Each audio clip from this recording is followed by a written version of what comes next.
A loading screen marks the beginning of the end. The 100th floor of the Tower of Trials. Golden light pierces through a battlefield of fire as a majestic angel descends over the chaos. An armored boot steps onto the scorched earth. Baek Jinwoo scoffs, telling his enemies that no matter how much they struggle, it's all pointless now. This is Jinwoo, known in this world as God Jinwoo, the undisputed #1 player in Battle of Summoners. It's a dead game that's lost its popularity due to its insane difficulty, leaving only a few dedicated veterans behind. The world chat is buzzing with his name, with players debating if he's hacking or just that good after seeing him clear a boss in 47 seconds. Jinwoo hasn't just played the game. He set records that turned him into a literal legend within its code. A message pops up from a top ranker named Baekjin, asking if he's still grinding the 99th floor. Jinwoo is confused since he finished that floor ages ago, but he politely asks if they're having trouble with something. To the other players, he's an untouchable idol, but reality paints a much bleaker picture. He brushes them off as busy, while swiping through a mountain of gold on his phone screen. In real life, Jinwoo is just a regular guy on the street who feels like he's completely ruined his future.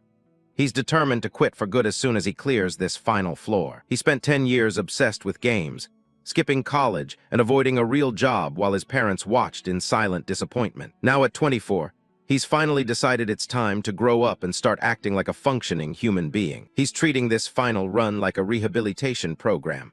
One last hurrah before he leaves it all behind. He wants to bring his legendary persona, God Jinwoo, to a successful and honorable end. His celestial archers rain down arrows of pure light, vaporizing everything in their path. Amidst the burning ruins, he pulls up his interface for one last set of commands. He scans through an inventory filled with powerful legendary summons he's painstakingly collected over a decade. In the chat, Rachel notes that he rarely checks his messages and tells the others to just give him a moment. He unleashes his ultimate skill, summoning a massive white whale that glows with ethereal power. Rachel points out that if he reaches the 100th floor right now, it will mark a significant milestone. The angels draw their bowstrings and rain fire directly down on his position. It's been exactly 10 years since they all started this journey together. Amidst the storm of magic and flying arrows, Jinwoo shows no signs of fear. He raises a wall of water, blocking every single attack surging toward him. He grits his teeth, his face illuminated by the flashes of his own spells as he maintains his focus. The other top players watch his progress with a mix of goosebumps and pure awe. Magical arrows continuously clash against his shield, creating a massive display of force. After a while, the angels cease their attack, thinking that within that cloud of dust, the player had been completely obliterated. But as the smoke began to clear, the entire horde was wiped out clean by surges of water magic sweeping across the battlefield. As Jinwoo reveals himself, he raises a hand, commanding the majestic whale floating above to overwhelm them all. Water droplets swirl around his hood as he maintains a cold, unwavering stare. The chat is full of praise for his skills, but then someone mentions a strange announcement that just popped up. A red dragon roars, its mouth glowing with molten fire as the players discuss a new world opening for those who clear the final floor. Jinwoo stands his ground, staring down the massive beast as fire spills from its jaws. The dragon's flame reflects in his wide eyes, but he doesn't even flinch. He calls out his counter, the blue dragon, a massive serpent of rushing water that lunges forward. The water dragon charges, its jaws open wide as it prepares to douse the flames. The rankers speculate if the game's entire framework is about to change, though Rachel thinks it's just a joke from the developers. Fire and water collide in a massive explosion, creating a violent vortex of steam and energy. Jinwoo stands in the center of the devastation, looking up as the final chat messages fade away. The world-shaking chat messages from Baekjin continue, wondering if reality itself will shift if Jinwoo actually clears the floor. The speculation focuses on the game world, and the real world merging into one ruled by summoners. A massive explosion of energy fills the tower, signaling the final moment of the raid. Close-up of the victory screen on Jinwoo's phone. CLEARED. You have cleared the 100th floor of the Tower of Trials. In the middle of a busy city street, Jinwoo throws his hands up and screams in pure triumph. People on the sidewalk stop and stare at him, whispering that he must have lost his mind to be cheering that loudly. Jinwoo rubs his phone against his face, crying tears of joy now that he's finally done with the game forever. He takes one last look at the screen, deciding he should at least brag to the other veterans before he deletes it. He notices everyone around him looking up in confusion, their chatter dying down as a strange shadow falls over the street. A sudden, blinding blue light washes over the entire block. High above the skyscrapers, A massive translucent screen identical to his phone appears, mirroring his victory. Another massive display materializes, declaring that the beta testing period for reality has come to an end. Jinwoo stands frozen, staring at the sky with sweat running down his face as he wonders what's happening. Suddenly, the clouds break, and thousands of red scrolls start raining down on the city. People on the street reach out to catch the glowing red parchment, looking at it with sheer bewilderment. The screens above the city flicker with a new instruction: tear the summoning scroll. A young guy asks his friend if it's some kind of promotional event, and suggests they just rip it open. A close-up shows him gripping the red scroll, ready to tear it down the middle. Jinwoo shouts for them to stop, his instincts screaming that this is dangerous. The scroll is torn open with a sharp sound. A violent explosion of magical fire erupts from the scroll, catching the man in the blast. The sky turns a deep red as a final system message confirms: a new world is being created. Nightmarish creatures and massive stone golems begin manifesting in the streets amidst the fire and screams. Jinwoo stands paralyzed, his mind racing as he realizes his game has just become reality. A bright light suddenly illuminates the side of his face. A woman screams as a sickening thud echoes across the pavement. People crowd around a truck stopped at the crosswalk, shouting for someone to help the guy who was just hit. Jinwoo lies bleeding on the road, people around him frantically shouting to call an ambulance. His eyes begin to close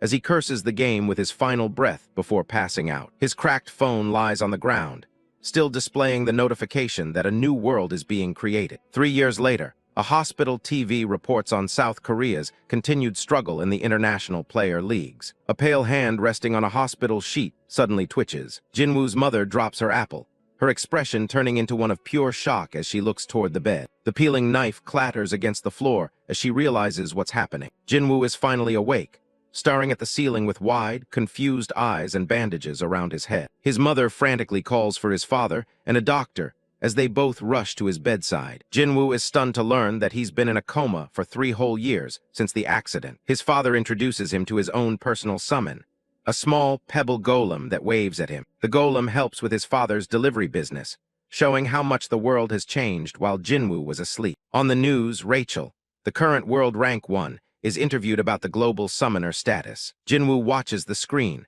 realizing his game's top rankers are now the world's most powerful leaders. Rachel tells the camera that she is still searching for the one true legend, God Jinwoo. Jinwoo stares at the news broadcast, recognizing the powerful figures standing atop the world's hierarchy. He confirms that the woman on screen is indeed Rachel, one of the elite 5 emperors from his game. A shimmering blue system window materializes in the air before him. It displays a prompt asking if he would like to begin the tutorial for this new reality. Sitting in his hospital bed with bandages around his head, Jinwoo lets out a dry laugh. He finds it hard to believe that the virtual world he dedicated so much time to has actually replaced the one he knew. His mother places a worried hand on her chest, urging him to ignore the tutorial and focus on his recovery first. Jinwoo looks back at her and firmly declines, his decision already made. A confident, sharp smirk tugs at the corner of Jinwoo's mouth as he tells his parents he needs to adapt quickly. He dismisses their concerns, insisting that his body is already recovered and ready for the challenges ahead. Though he currently has nothing in this strange new world, Jinwoo grips his bedsheets with renewed determination. He is certain that his mastery of the game will allow him to reach the top of the world once again. Baek Jinwoo sits at his desk, catching up on everything he missed during his 3-year coma. He's returned to a home and a world that are completely unrecognizable. He studies the news reports about the New World Order. A top-ranked summoner named Rachel is all over the headlines, publicly searching for the legendary Jinwoo God. The transition is total. High-stakes duels, raids, and dungeons have moved from the digital realm into physical reality, fundamentally changing how society functions. Mankind has somehow managed to find a way to live alongside these summoned entities. Massive creatures like this fiery armored beast are now a common sight in everyday life. Jinwoo pushes back from his computer, feeling confident. He knows that no matter how much the world has changed, none of these new rankers can match his level of expertise. A system window pops up, asking if he wants to access his cube inventory. He taps yes with a focused look, ready to officially start his journey. A blue screen flickers to life, announcing the official start of the tutorial. He steps onto the dirt of a quiet park, exactly as he planned. He needed a place that was completely deserted to test his abilities. He walks deeper into the empty area, away from the city. He couldn't risk a potentially volatile summon appearing in the middle of a crowd. His tutorial rewards materialize, 2 low-grade summoning scrolls. Jinwoo wipes sweat from his face, feeling the weight of the moment as things finally start to feel real. He grips the red scrolls tightly, whispering a prayer for something halfway decent. He knows starting with garbage would be a death sentence in this new world. The gacha system in his old game was a literal nightmare. Even for a legend like him, the soul-crushing drop rates were a constant hurdle. The hierarchy is brutal, scaling from S rank down to F rank with impossible odds. With a basic scroll like this, he's looking at a mere 1% chance of even seeing a D rank. He clutches the scroll to his chest, practically begging for anything remotely viable. Just a functional E rank would be enough to get him started. He narrows his eyes, focusing all his hopes on the red paper. A D rank would be a dream, but he's realistic enough to settle for a decent E rank. Jinwoo finally tears the scroll down the center, committing to the summon. The system confirms the activation of the low-grade summoning scroll. He watches with bated breath as the process begins. The paper glows with an intense blue light as it splits apart. He wonders for a split second how these manifestations actually look in person. Lightning crackles and energy bursts from the torn scroll. The force of the summoning is much more violent than he expected. The park is illuminated by a massive shockwave of light. Jinwoo stumbles back, shielding his eyes from the electrical discharge. As the summoning scroll gradually faded away, a golden portal began to take shape. A system window announces that he successfully summoned an X-rank wind fairy. The tiny creature stretches and yawns as the golden light fades. Jinwoo is paralyzed with shock. He can't wrap his head around how an X-rank could even be part of the original data. The little fairy rubs her eyes and blinks, looking around with a dazed expression. She seems just as confused as he is. She stares at her own hands, her eyes widening in disbelief. She realizes that she's actually been summoned into the real world. She suddenly bursts into a huge grin, cheering about how incredible this is.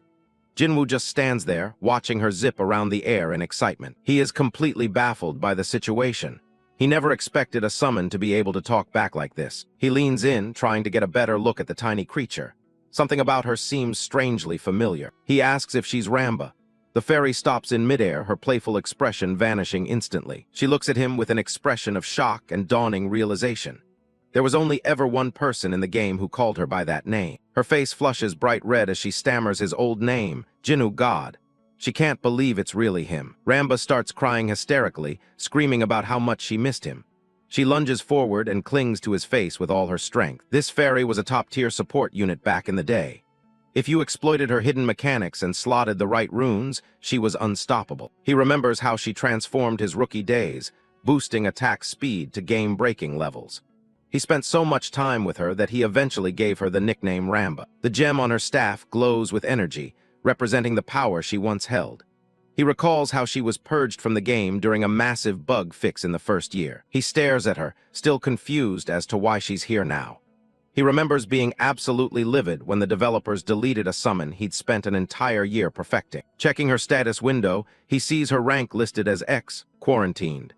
It states she was quarantined following the detection of balance-shattering elements. Her active skill, Wind Pressure, increases the attack speed of a target summon by 3% with every swing of her staff. It's the same broken mechanic that got her deleted. He focuses on the term quarantined status, a label he's never seen before. It raises more questions than it answers. Lamba continues to sob, explaining that she was suddenly hauled off to a bizarre void. She was trapped in a cage and couldn't find any way out. She begs him to promise they'll stay together forever this time. Jinwoo tries to calm her down, completely caught off guard by her desperation. He looks at her with a mix of pity and confusion. He asks her who exactly was responsible for quarantining her in the first place. Lamba tries to recall her time in the void, but the memories are just out of reach. She clutches her head as a sharp pain stops her from thinking any deeper. She screams out, the effort of remembering causing her physical agony.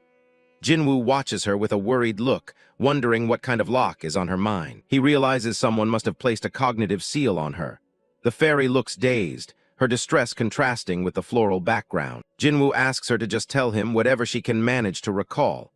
Lamba looks frustrated, unable to bridge the gap in her own history. She explains that she and others were placed in isolation, but there's a hard limit on what she's allowed to say. It seems her rank comes with a heavy price of silence. Jinwoo latches onto the word we, realizing there are other quarantined units out there. Ramba confirms it even if she doesn't know where they were held. Jinwoo ponders the possibility of there being 10 or so of these entities.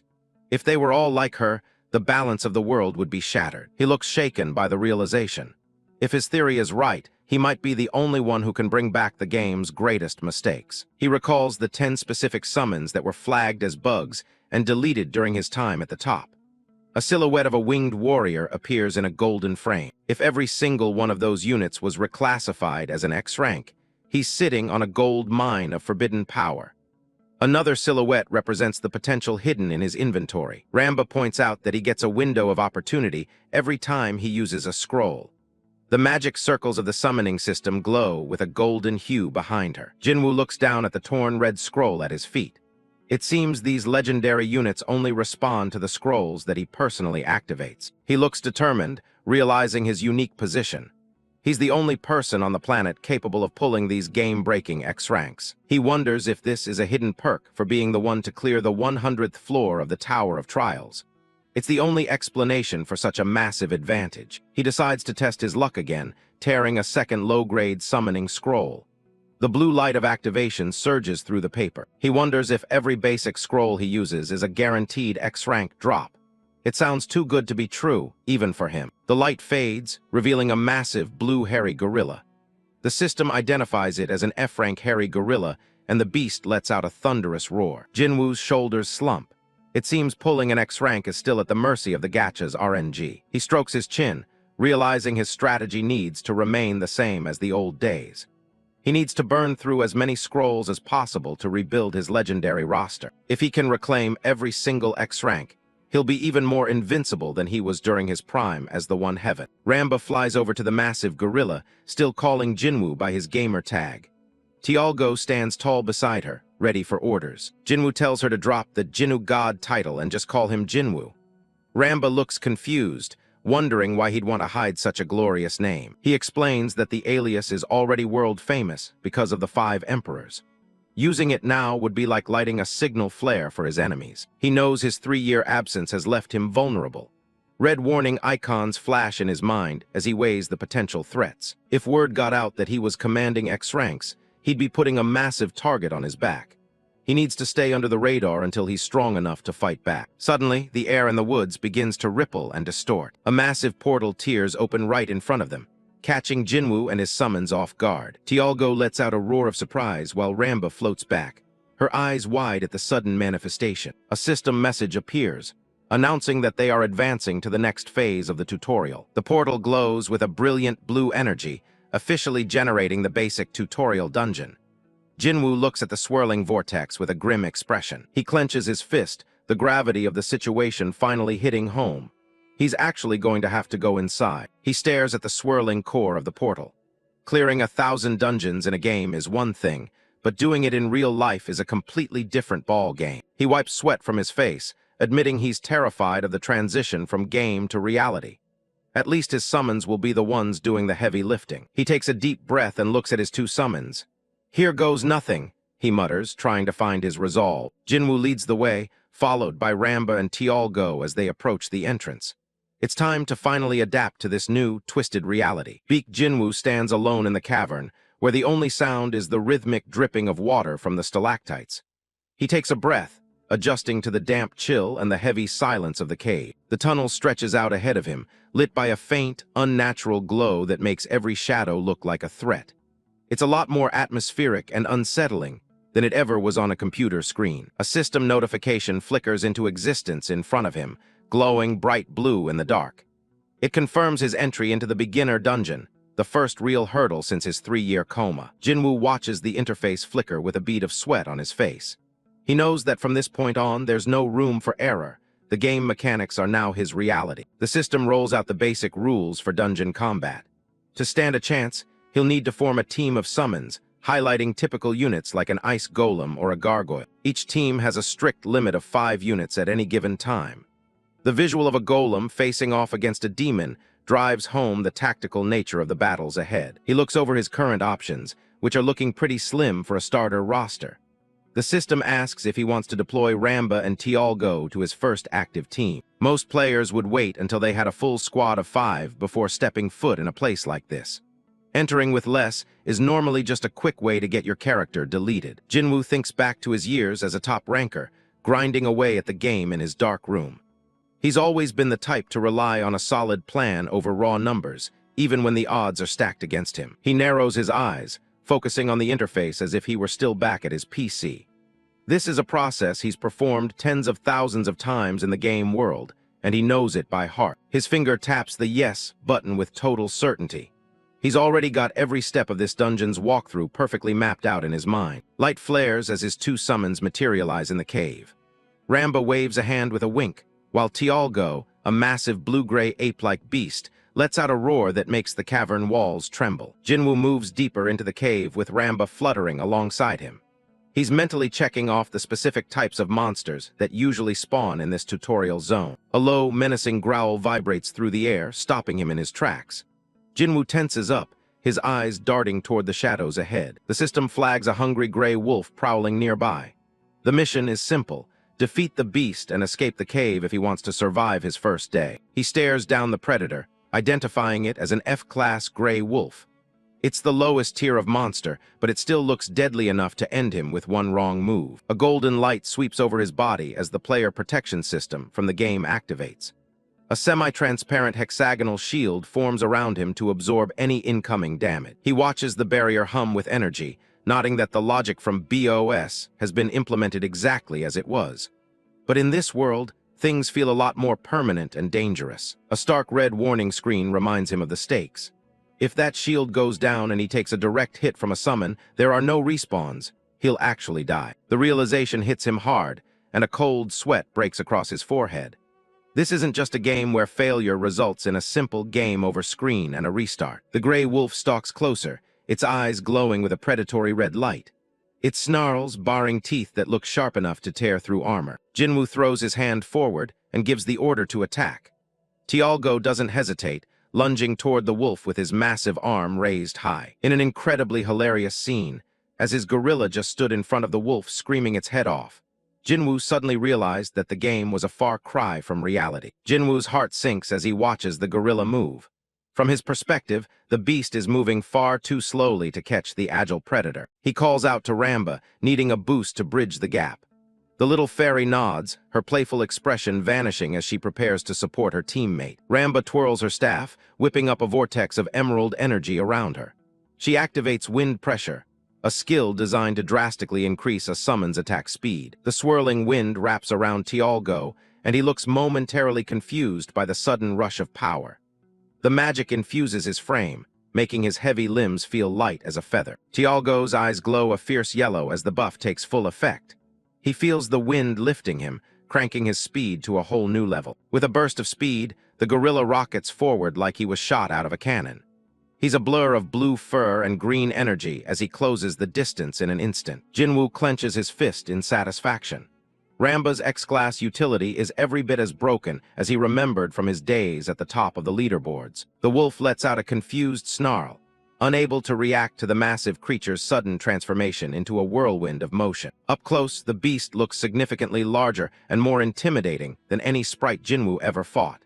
He starts to wonder if the real world has added some dangerous variables to the mix. Tialgo winds up for a heavy strike, the green wind howling around his arm.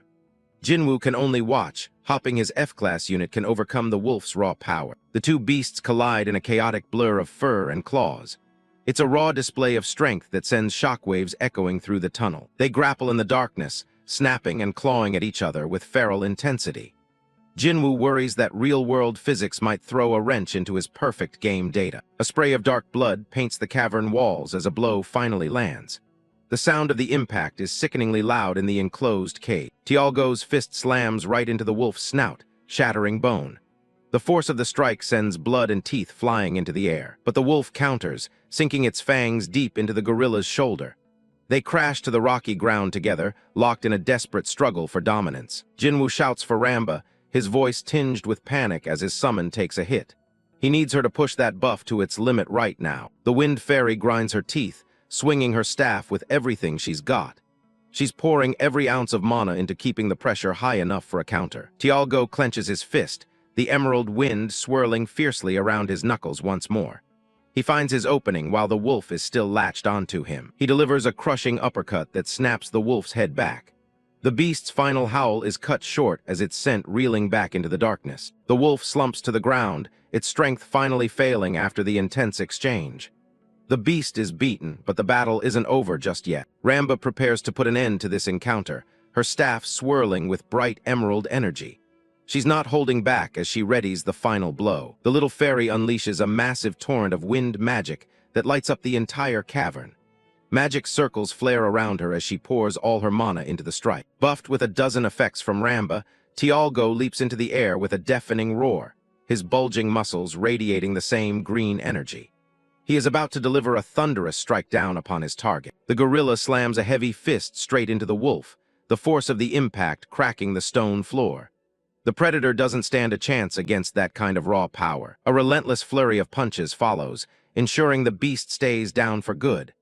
Every strike is fueled by the magical boost Lamba provided. The dust and debris finally settle, leaving the cave quiet once more. The threat has been neutralized. Jinwoo looks on with a focused expression, while Lamba looks a little winded from the effort. They manage to clear the tutorial without any major mishaps. Tialgo stands over the fallen wolf, his massive chest heaving as the green energy slowly fades away. He looks every bit the victor. The gorilla beats his chest and lets out a final victory cry that echoes through the tunnels. It's a job well done for his first official combat mission. Lamba celebrates with a joyful cheer, floating around her master's head. Jinwoo exhales, the weight of the life-or-death situation finally starting to lift. A clear message pops up, confirming the victory and awarding him 2 low-grade strength runes. He's officially cleared his first dungeon in 3 years. The scene shifts from the dark cave to the glowing skyline of a futuristic city at sunset. A massive tower looms over the buildings, a constant reminder of the world's change. A hand holds a thick stack of cash, clearly enjoying the rewards of a hard day's work. 200,000 won is a massive haul for a single day. This is Baek Jinwoo's lively younger sister who's been grinding to keep their family afloat while her brother was in a coma. She has long pink hair and a responsible, if a bit energetic, personality. She's become what the world calls a rune farming player, a profession born out of the new reality. It's a tough life, but she's made it work. Her days consist of clearing low-level dungeons and selling the runes she finds to more promising players. It's blue-collar dungeon clearing at its finest. Ajin got lucky early on when a mid-grade summoning scroll dropped, which is extremely rare. She's clutching the glowing blue book, realizing her luck just changed. That scroll gave her a C-class shadow elf, allowing her to farm dungeons much more effectively than before. It's been her steady source of income ever since. Her phone vibrates with an incoming call from Jinwoo Oppa. She looks surprised to see her brother's name on the screen. She answers the call while walking through a busy shopping district. She's relieved to hear he's out of the hospital, but things quickly take a turn. Jinwoo mentions that their dad told him she's a rune peddler. Ajin looks absolutely livid at the derogatory nickname. She snaps at him, shouting that she's a professional rune farming player, and he shouldn't use such low-class expressions. Even as a chibai, her temper is pretty explosive. Jinwoo remains calm, ignoring the outburst to ask for directions. He wants to know exactly where the synthesis center is located in the city. The player zones, like the one he's looking for, are built all over the world near these mysterious towers. They've become the epicenters of modern society. They serve as massive commercial hubs for players to handle all their summon-related business. Jamsil Tower is the heart of the zone in Seoul. Everything from synthesis and enhancement centers to specialized dungeons is concentrated in these districts. It's a one-stop shop for anyone trying to climb the tower. The 2 siblings meet up at a modern cafe later that evening. It's a quiet spot away from the bustling streets where they can catch up properly. Ajin explains that in Korea, towers only appeared in Jamsil and Hyundai. Because of that, the player zones are only found in those 2 locations. They sit by the window with a wide view of the city lights. Jinwoo listens intently as she explains how the current world economy revolves around these zones. Jinwoo realizes that having all those facilities nearby is the most efficient way to help players clear the tower floors. It's a system designed for growth. Ajin leans in, curious about her brother's progress. She asks him what rank summons he managed to get from his starting scrolls. When he tells her he got an E and an F rank, her eyes sparkle with excitement. She's genuinely impressed, noting that E ranks only have a 5% drop rate. Jinwoo just laughs it off, telling her he must have gotten lucky. In reality, he's holding back the truth about his X-rank summon to keep her out of trouble. He tells her he needs her help to adjust to this new reality as quickly as possible. He isn't planning on staying at the bottom for long. Ajin offers to give him some pocket money later since she's the big breadwinner now. She's proud of how much she makes compared to her rookie brother. Jinwoo jokingly suggests he might become the world's greatest player someday. Ajin just scoffs, thinking he's getting ahead of himself. She reminds him of people like Rachel and Genos, the chosen ones who are seen as legends. To her, those people are geniuses on a completely different level. She insists that regular people like them can't possibly become like those top-tier rankers. Jinwoo just gives a subtle smirk, wondering if that's really true. Ajin stands up, ready to head out.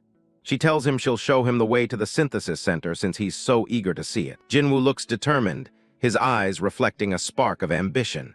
He's ready to see for himself what the heart of this new world looks like. They step out toward the Jamsil Tower, which glows brilliantly against the night sky.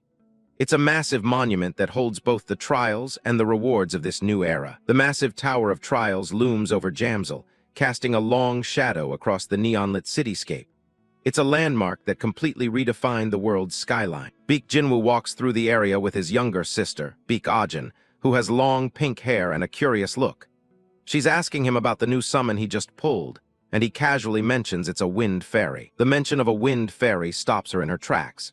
She's never even heard of that type of summon before, and immediately demands that he show it to her. Jinwoo flatly refuses to show her, which only makes Baek Ajin call him out for being stingy. He wonders why she's so obsessed with seeing a simple low-rank summon. He tells her to show hers first if she wants a peek at his. She looks surprised by the sudden challenge but doesn't back down. Baek Ajin gives in with a confident smirk and starts her summoning. She warns him not to be too shocked when he sees her pride and joy. Jinwoo watches her closely, curious to see what kind of summon is backing up all that confidence. He's seen plenty of high-tier units, so his expectations are pretty high. A portal of dark energy opens, revealing a C-rank shadow elf, a masked assassin with glowing eyes and twin daggers. It's a sleek, deadly-looking unit. Instead of the amazed reaction she expected, Jinwoo just gives a bored sigh and a flat "oh." It's definitely not the response his sister was looking for. That lukewarm response really gets under Baek Ajin's skin. She reminds him that in this new society, C-ranks are considered high-tier nobles. Jinwoo keeps it to himself that he used to use C-ranks as cheap fodder for fusions. He leans in to get a better look at the masked elf, addressing it directly. He tries to say hello to the summon in Korean, much to his sister's confusion. The shadow elf just stares back at him with a blank, lifeless expression. Baek Ajin asks what on earth he's doing. Jinwoo explains he was just trying to be friendly and ask the summon to keep an eye on his sister. She looks at him like he's lost his mind and asks him since when summons are supposed to talk. The question catches him off guard. A realization hits Jinwoo like a ton of bricks as a cold sweat breaks out on his face. It turns out that in this reality, summons are normally completely mute. Suddenly, Lamba the Wind Fairy pops out and clings to his face, crying about how much she missed him. She's been chattering away non-stop since the moment they met. Jinwoo tries to confirm what he just heard, asking his sister if it's really true that summons normally can't talk. Baek Ajin confirms that finding a talking summon is practically impossible. He realizes Lamba is an even bigger anomaly than he first thought. In the game, he just assumed humanoid units were updated, but here, she's a unique case that shouldn't exist. Baek Ajin demands to see his summon now that she's shown hers. Jinwoo just brushes her off with a quick later and starts walking away. She shouts after him, calling him a scammer for backing out. Jinwoo knows he has to be careful about Lamba talking in public if he doesn't want to stand out as a target. He tells her to just lead the way while she continues to fume and chase him through the dark streets of the city. As they walk further into the Jamsil player zone, Jinwoo is genuinely impressed by the transformation of the city. The lights and tech are beyond anything he remembers. The neon-soaked streets are filled with players walking around with their summons, from little slimes to floating cat-like creatures. It's a whole new ecosystem. Baek Ajin explains that after the tower appeared, big corporations tore down the old buildings and rebuilt the entire district to cater to the player economy. She points to the tower, calling it a gloomy replacement for the old land of dreams and hopes. She's clearly nostalgic for how things used to be. Jinwoo watches a roller coaster fly by and thinks the dungeons actually make this place more thrilling than it ever was before. To him, the danger is part of the appeal. In their chibai forms, Baek Ajin reminds him that dungeons are places where people go to die, not to have fun. Jinwoo has to admit she's got a point. Jinwoo thinks about how terrifying dungeons are, but seeing the game he played for years become real is undeniably exciting. The line between reality and the game has blurred. He stands in the middle of the glowing plaza, taking in the sights of the new world he's been dropped back into. It's a massive shift from 3 years ago. They pass an exchange center where players are busy trading everything from summoning scrolls to runes. It's a bustling hub of commerce. Baek Jinwoo points out an information desk for beginners.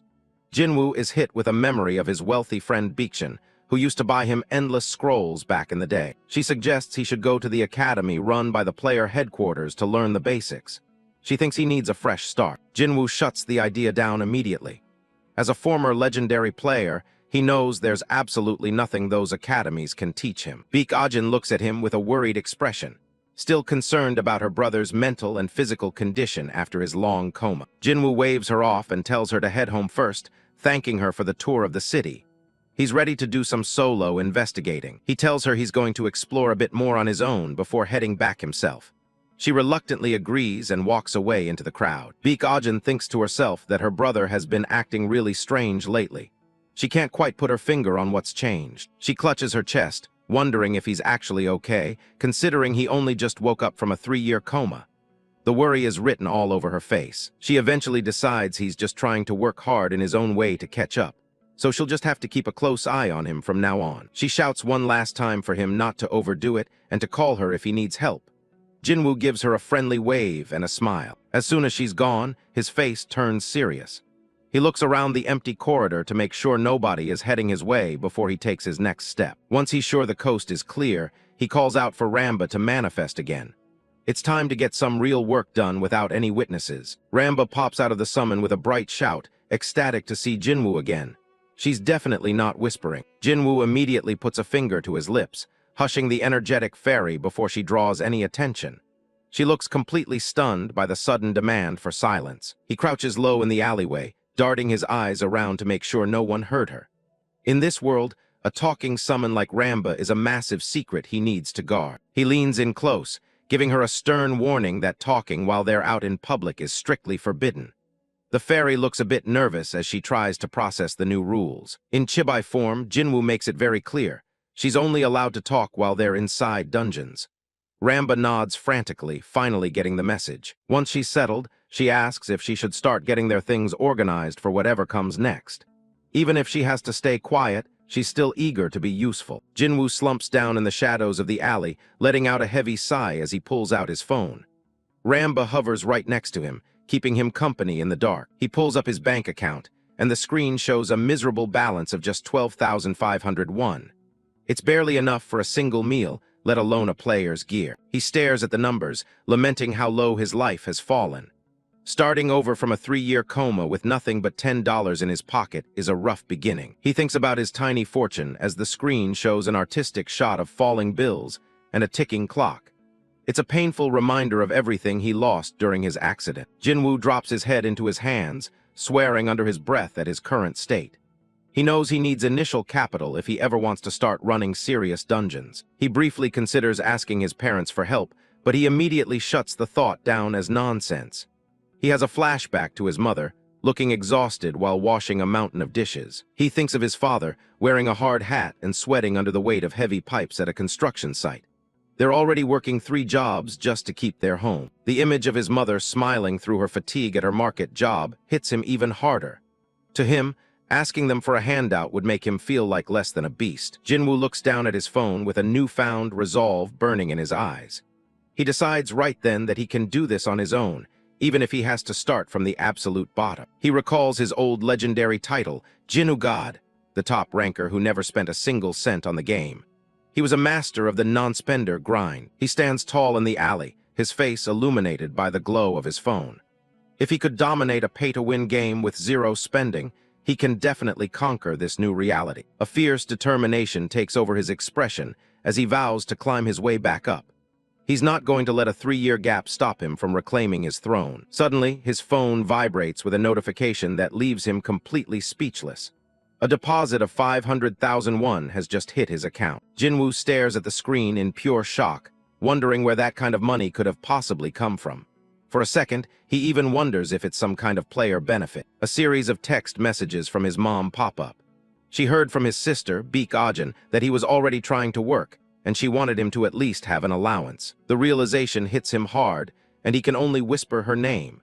It's a heavy reminder of how much his family has been sacrificing for him. He flashes back to the hospital, where his mother sat faithfully by his bedside for 3 long years while he was in a coma. She stayed there through every struggle, nursing him and holding his hand even when it seemed like he might never wake up. He remembers her begging for him to just wake up healthy again, her face tired but full of hope.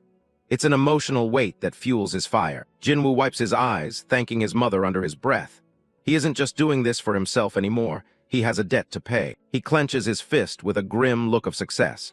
He's going to make it, and he's going to make sure his family never has to struggle like this again. His goal is set. He will become the best and let his whole family live in the luxury they deserve.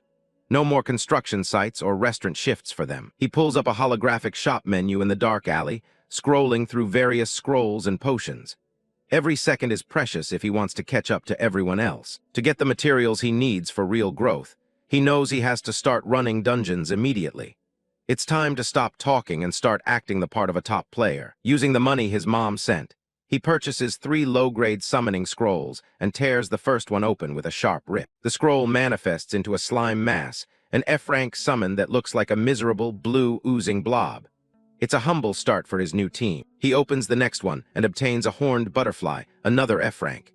It's a small green creature with large, patterned wings and little white horns. The final scroll is a lucky pull, revealing a poison lizard at E-rank. It's a sleek blue reptile with glowing spots on its head and a long, agile tail. Jinwoo crouches down to inspect the lizard, feeling pretty lucky about hitting an E-rank from a cheap scroll. It's a small win, but a vital one. He calculates the odds in his head, realizing that if Lamba is also considered E-rank, he's beaten a 5% chance twice in just 5 tries. He looks at the shivering slime mass with a bit of a grimace. He'll use it to fill out the team for now, but he's already planning to scrap it as soon as he gets something better. He looks at his full lineup: Lamba, the muscular Tialgo, the poison lizard, the slime, and the butterfly. It's a ragtag crew, but it's enough for a team. A confident smile spreads across his face as he clenches his fist. Grinding is what he does best, and he's more than ready to handle whatever the tower throws at him. He thinks about the ultimate goal, finding all 10 of the legendary X-ranks. If he can collect them all, not even an S-rank team on the 100th floor will be able to stop him. Lamba poses with her staff as silhouettes of other powerful entities loom behind her. Jinwoo is ready to sweep through everything and reclaim his status as the god of the tower. Baek Jinwoo takes a confident step forward. He's finally ready to head out and see how the world has changed while he was gone. With Lamba fluttering beside him, he's feeling optimistic about jumping right back into the grind. He pulls out his phone to look up the nearest dungeon, thinking a quick search is all it'll take to get started. Back when this was just a phone game, entering a dungeon was as simple as tapping a stage on the world map. But the real world doesn't work like a mobile UI. Jinwoo stares at his screen, wondering where the shortcut is. His face drops as he keeps scrolling. Something is definitely wrong with the search results. He nearly falls over in shock in the middle of a public player zone. The new reality of the situation is starting to sink in. He stares at the screen, hands trembling while Lamba looks on, equally confused by the news. A massive notice pops up on his feed, breaking down the strict new laws for entering dungeons. He can't believe what he's reading. It says unauthorized entry is strictly forbidden. Dungeons are appearing randomly across the country, and their difficulty is now ranked by the energy levels they emit. But it doesn't matter how easy the gate looks. New government regulations have made it impossible for a newbie to just walk in. A cute illustration on the screen drives the point home. If you aren't an officially registered player, the authorities will kick you out. The weight of it all hits him as he slumps onto a bench, feeling completely defeated by the red tape. Jinwoo sighs, cursing his luck for waking up from a coma right when the laws became so strict. A tiny hand reaches out from behind him and gently pats his shoulder. Lamba tries to cheer him up with an adorable shout, telling him to keep his head high. Seeing her enthusiasm brings a small, genuine smile back to his face. He gives her a gentle pat on the head, thanking the little fairy for the support. Suddenly, his phone starts buzzing with a new alert. It's late at night when he finally takes a call from his little sister, Baek Jinwoo. Ajin is lounging on her bed reading a book, checking in to see when her big brother is coming home. He tells her he'll handle his own dinner, then asks if she knew about the mandatory player registration. She bolts upright in shock, realizing she completely forgot to mention the biggest change in the new world. She offers a sheepish apology, swearing it just slipped her mind during all the excitement of him waking up. Jinwoo's expression goes cold, as she explains that the government had to step in after so many people died in the dungeons. She describes the absolute chaos of the last few years, with armed guards now posted at every gate, including popular spots like the Dungeon Delicious Cafe. Jinwoo listens, thinking about how tedious the whole registration and testing process is going to be. It seems the authorities are desperate to control the number of players before the entire social system collapses from the inside. Ajin changes the subject, asking if he's heard about the competitive global rankings yet. He looks at the list of world-class players like Rachel Rose, noticing that their country is nowhere to be found in the top 100. Ajin laments their low status, wishing a legend like Jinwoo would finally appear to carry the nation. Jinwoo just stays silent as he hangs up, the reality of the situation weighing heavy on him. He looks out at the glowing neon lights of the city and decides he's done enough for today. Back at home, a pot of stew is already simmering on the stove early the next morning. His parents are already up, with his mother busy cooking while his father reads the morning paper. His father looks up from the newspaper, noticing his son is already dressed for the day. Jinwoo stands in the doorway with his backpack on, ready to leave before it's even 6 a.m. He starts putting on his shoes, politely declining his mother's offer of a quick rice ball before he heads out. He pulls his laces tight, his focus returning as he prepares to face the world. He stands at the entrance for a moment, taking a deep breath before addressing his parents. He looks back with a bright, determined smile, apologizing for being a burden and thanking them for everything. Baek Jinwoo's parents stand at the door, watching their son head out into a world that feels more dangerous than ever. His father sighs as he watches him go, the weight of the new reality finally settling in. He rubs the back of his neck, calling Jinwoo embarrassing for his sudden burst of energy. His wife, however, can't hide her concern, clasping her hands and wondering if their son will truly be okay out there. The father tries to reassure her, mentioning the safety training the government provides now. But as he checks the news on his phone, the headlines about player deaths in dungeons tell a much grimmer story. At the player registration center, Jinwoo stands in a massive queue, eyes glued to the news on his phone. He scrolls through the reports of people losing their lives to delusions of being some kind of chosen hero. He's been immersed in this game world for 10 years, so seeing others treat it with such recklessness feels both pathetic and terrifying. He lets out a weary sigh, knowing exactly how high the stakes really are. "Next person, please," calls out the clerk from the counter. Jinwoo snaps out of his thoughts and steps forward, ready to take his first official step toward becoming a player. He slides his application form across the counter, hands steady despite the noise of the crowd around him. The clerk accepts the paper with a practiced, robotic smile. Jinwoo leans in slightly, asking how many people actually manage to qualify as official players. He wants to know exactly what kind of competition he's up against in this new era. The clerk reveals that out of the thousands in line, only 50 will survive the final test. Jinwoo breaks into a cold sweat, glancing back at the endless sea of hopefuls behind him. He walks away from the counter, footsteps heavy as he processes the staggering odds. He knows this won't be a simple walk in the park. As he moves through the bustling station, he reminds himself that if he can't pass a basic test like this, he doesn't deserve his former glory. He's determined to prove his worth in this new reality. A confident smirk plays on his lips as he thinks back to his legendary title from the game. He wasn't called one of the 5 emperors of the heavens for nothing. The scene shifts to a quiet cafe where people are enjoying their morning coffee, seemingly oblivious to the chaos of player registration nearby. It's a brief moment of normalcy in an increasingly abnormal world. Park Chang-seok, a judge from the player headquarters, sits at a table cluttered with application folders. He flips through them with a critical eye, looking for any sign of genuine talent. He takes a long sip of his iced coffee, grumbling about the headquarters' strict selection process. In his opinion, they should be casting a much wider net if they want to find the true geniuses. Suddenly, the front of the cafe is blown apart in a violent explosion of wood and stone. Dust billows through the room, sending patrons diving for cover as the peaceful morning is shattered. Park is caught off guard, his eyes widening in shock as screams erupt from the terrified crowd around him. He stares through the debris, sensing a hostile presence approaching. A man in a sharp suit walks calmly through the settling dust, his footsteps echoing in the silence.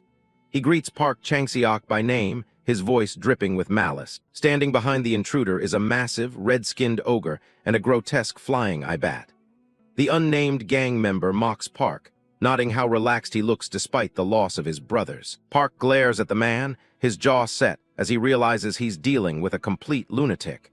He knows this isn't going to be a simple conversation. Thick, gnarled tree roots burst from the floorboards, tearing through the cafe's foundation. Park isn't waiting around to see what happens next. He's calling out his own power. Park stands his ground as his summons materialize, a towering treant and a snarling flame turtle. He looks every bit the high-ranking official as he prepares to engage the terrorist. The patrons scramble for the exits, whispering in terror about the clash between the gang and the headquarters. Deep in the background, Jinwoo is still engrossed in his phone, his breakfast completely forgot. Suddenly, a loud noise pulled Jinwoo back to reality. The cafe has become a battlefield as the two players face off, their massive summons filling the cramped space. The air is thick with tension as they prepare to clash. Jinwoo looks back over his shoulder, a bead of sweat running down his face as he realizes he's stuck in the middle of a literal war zone. This is definitely not how he expected his morning to go. The cafe crowd murmurs in confusion as the peaceful atmosphere is suddenly shattered.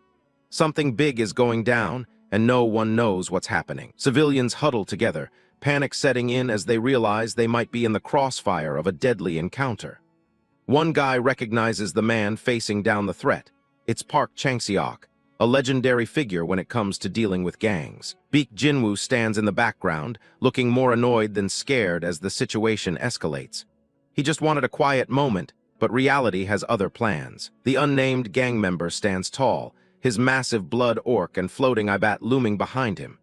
He's here for a fight, and he's brought the heavy hitters to make sure he wins. Park Chang-seok steps up, shouting for everyone to deploy their summons and raise their shields.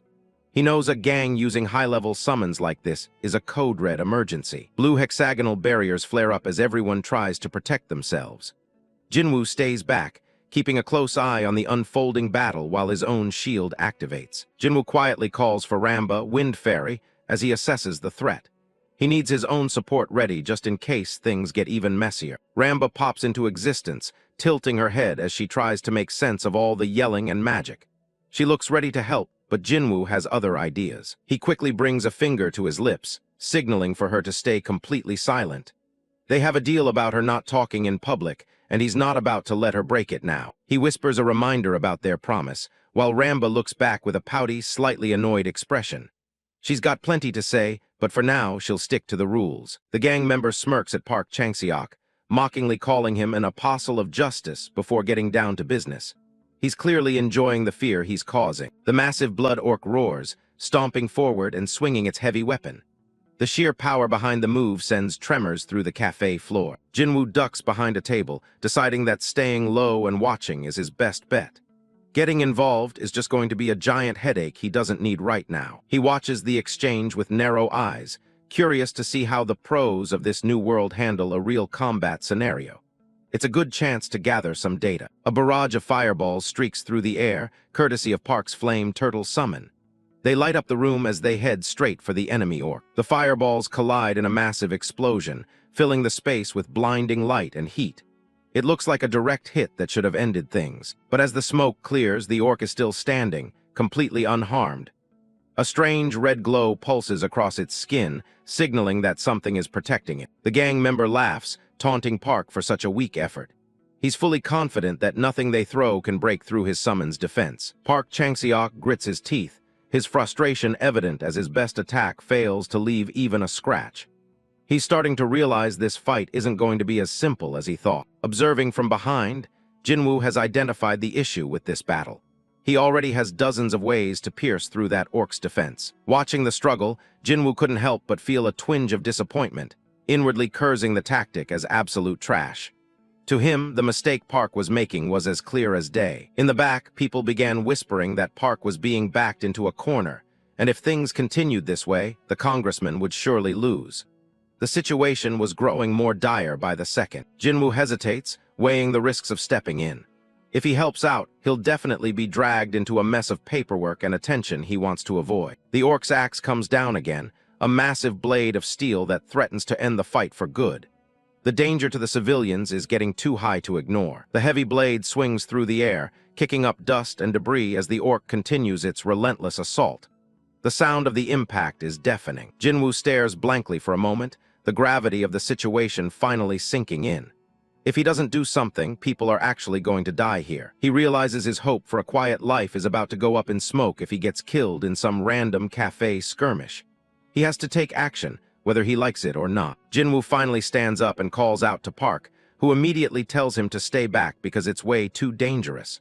But Jinwoo isn't planning on getting close. Park pauses, confused, as Jinwoo points out that the flame turtle's timing is the reason the fire attacks aren't landing. He's giving advice like a pro gamer coaching a newbie. Jinwoo points directly at the orc, telling Park to look at the buffers supporting it from the rear.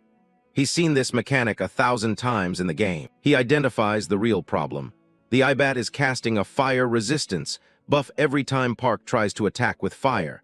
That's why the explosions aren't doing anything. He explains the mechanics clearly, showing that a fire attack will never work as long as that buff is active. It's a basic strategy that Park completely overlooked. Park Changseok looks over, finally noticing the orc's body turning red exactly when the buffer in the back uses its skill. The realization hits him like a ton of bricks. Now that he knows the secret, Park's expression changes to one of grim determination. He signals his treant to get ready for a different kind of attack. The orc prepares to lunge again, but Park is already one step ahead, waiting for the split second the buff drops. He's got the timing down now. He shouts for the flame turtle to attack at the exact moment the resistance fades. This is the opening they've been waiting for. A massive pillar of fire erupts, this time connecting with full force and scorching the orc's flesh. The strategy worked perfectly. Park is visibly thrilled, his confidence returning as he sees his attacks finally having an effect. He can hardly believe a random civilian had the answer. The gang member is absolutely stunned, his mouth hanging open as he wonders how someone could have figured out his trick so easily. His perfect plan is falling apart. Park's treant slams its massive roots into the ground, sending them snaking toward the source of the buffers. It's time to take out the support. The wooden limbs burst from the floor and snatch the IBAT right out of the air, crushing it instantly. The gang member can only watch in horror as his edge disappears. With the resistance gone, the flame turtle unleashes its ultimate breath, incinerating the orc in a torrent of pure heat. The fight is over before the enemy can even react. The flame turtle's final blast engulfs the area in a blinding pillar of fire, signaling the end of the struggle. The massive blood orc is completely incinerated, leaving the unnamed gang member in a state of absolute shock as his trump card vanishes into ash. He stares at the empty space, unable to believe his summon was defeated so quickly. Park Changseok steps through the settling dust, his shadow looming over the defeated criminal who is now backed against his own barrier. The tide has turned completely. The gang member completely loses his nerve, falling to his knees and desperately begging for his life. He offers to surrender and turn himself in, hopping for any way out of the situation. Park Changseok looks down at him with cold, unrelenting eyes, unmoved by the man's desperate pleas. He tells the man to shut up as his treant's massive wooden roots surge forward, tightly binding the criminal so he can't escape. There will be no mercy this time. The roots lift the man off the ground as Park reminds him of the harsh new law. Gang members caught in the act are to be executed on the spot. The gravity of the situation finally sinks in for everyone watching. The criminal's eyes widen in sheer terror as he realizes he won't be seeing the inside of a courtroom. His fate is already sealed. Park stands tall, his expression devoid of pity as he prepares his summon to deliver the final judgment. Justice in this world is swift and brutal. The wooden roots tighten and spear through the target, ending the threat with a gruesome spray of blood. The terrorist attack is officially over. Silence falls over the cafe as the patrons slowly process the violent scene they just witnessed. A young couple looks on, trembling as they wonder if the danger has truly passed. The tension breaks as the crowd begins to cheer, hailing Park Changseok as a hero for saving them from the gang. They seem more relieved than horrified by the execution. Amidst the celebratory shouting, Baek Jinwoo stands still, a look of profound discomfort on his face. He finds it disturbing how easily the crowd cheers for a death, even that of a criminal. He watches the people around him, feeling more like an outsider than ever in a world that has become so desensitized to violence. Lamba, Wind Fairy, sits atop his head, sharing his somber mood. Jinwoo realizes that the world he once knew is truly gone, replaced by a reality where survival requires a much colder kind of resolve. He'll have to adapt if he wants to stay alive. Heavy footsteps approach as Park Changseok walks across the shattered floor toward his unlikely savior. He looks remarkably composed after the execution. He introduces himself formally as a council member from player headquarters and offers his sincere thanks for the tactical advice that saved him. He's impressed by the young man's insight. Park extends his hand, and Jinwoo takes it, though he brushes off his contribution as if it were nothing special. He doesn't want to make a big deal out of it. Park expressed his desire to reward Jinwoo for his help and asked which guild he belonged to, clearly attempting to scout potential talent. However, Jinwoo replied that he had only just submitted his registration application this morning. Internally, the congressman is baffled. He can't understand how someone with such deep knowledge of summon buffs hasn't officially registered as a player yet. It just doesn't add up. He reassures Jinwoo that as long as they can verify his identity with an ID card, the reward process will be smooth. He's determined to track this mysterious person down. Jinwoo pulls out his ID card and hands it over, finally revealing his name to the official. It's a small price to pay for a reward, or so he thinks. Park takes the card, explaining that a standard background check is required before they can issue any reward according to regulations. He's already planning his next move. Jinwoo accepts the explanation and prepares to leave, waving a casual goodbye as he heads back into the city. He's done with the cafe for today. Park's expression remains serious as he watches Jinwoo walk away, his mind clearly working through the mystery of the young man's uncanny abilities. He's not going to let this go. He takes out his phone and quickly taps the screen to start a call, his face set in a grim line. Something about Jinwoo has piqued his suspicion. He tells the person on the other end that he's just sent over some data that needs to be scrutinized immediately. He wants answers. He specifically mentions the name Baek Jinwoo, making it clear that he wants a deep dive into the protagonist's history. He's looking for anything that might explain the boy's expertise. While Jinwoo walks down the street with Lamba on his head, Park gives the order to look into every detail of his life. The hunt for information has begun. The sun shines brightly over the sprawling city, a peaceful contrast to the secret investigation that has just been launched against Jinwoo. The world continues on as if nothing changed. Jinwoo stops to buy a snack, handing a golden brown bun to his tiny companion. It's the least he can do after making her stay quiet for so long. Lamba's eyes light up with joy as she prepares to dig in. Jinwoo comments on how it must have been frustrating for her to keep her mouth shut during the entire fight. He gives her a soft smile, amused by how simple her happiness is. As long as there's good food, she seems perfectly content. Lamba hugs the massive bun with a look of pure bliss, and Jinwoo thinks about how lucky he is that his summon is so easy to manage compared to others. It's one less thing to worry about. His expression shifts back to concern as he wonders if his intervention today will lead to any long-term consequences.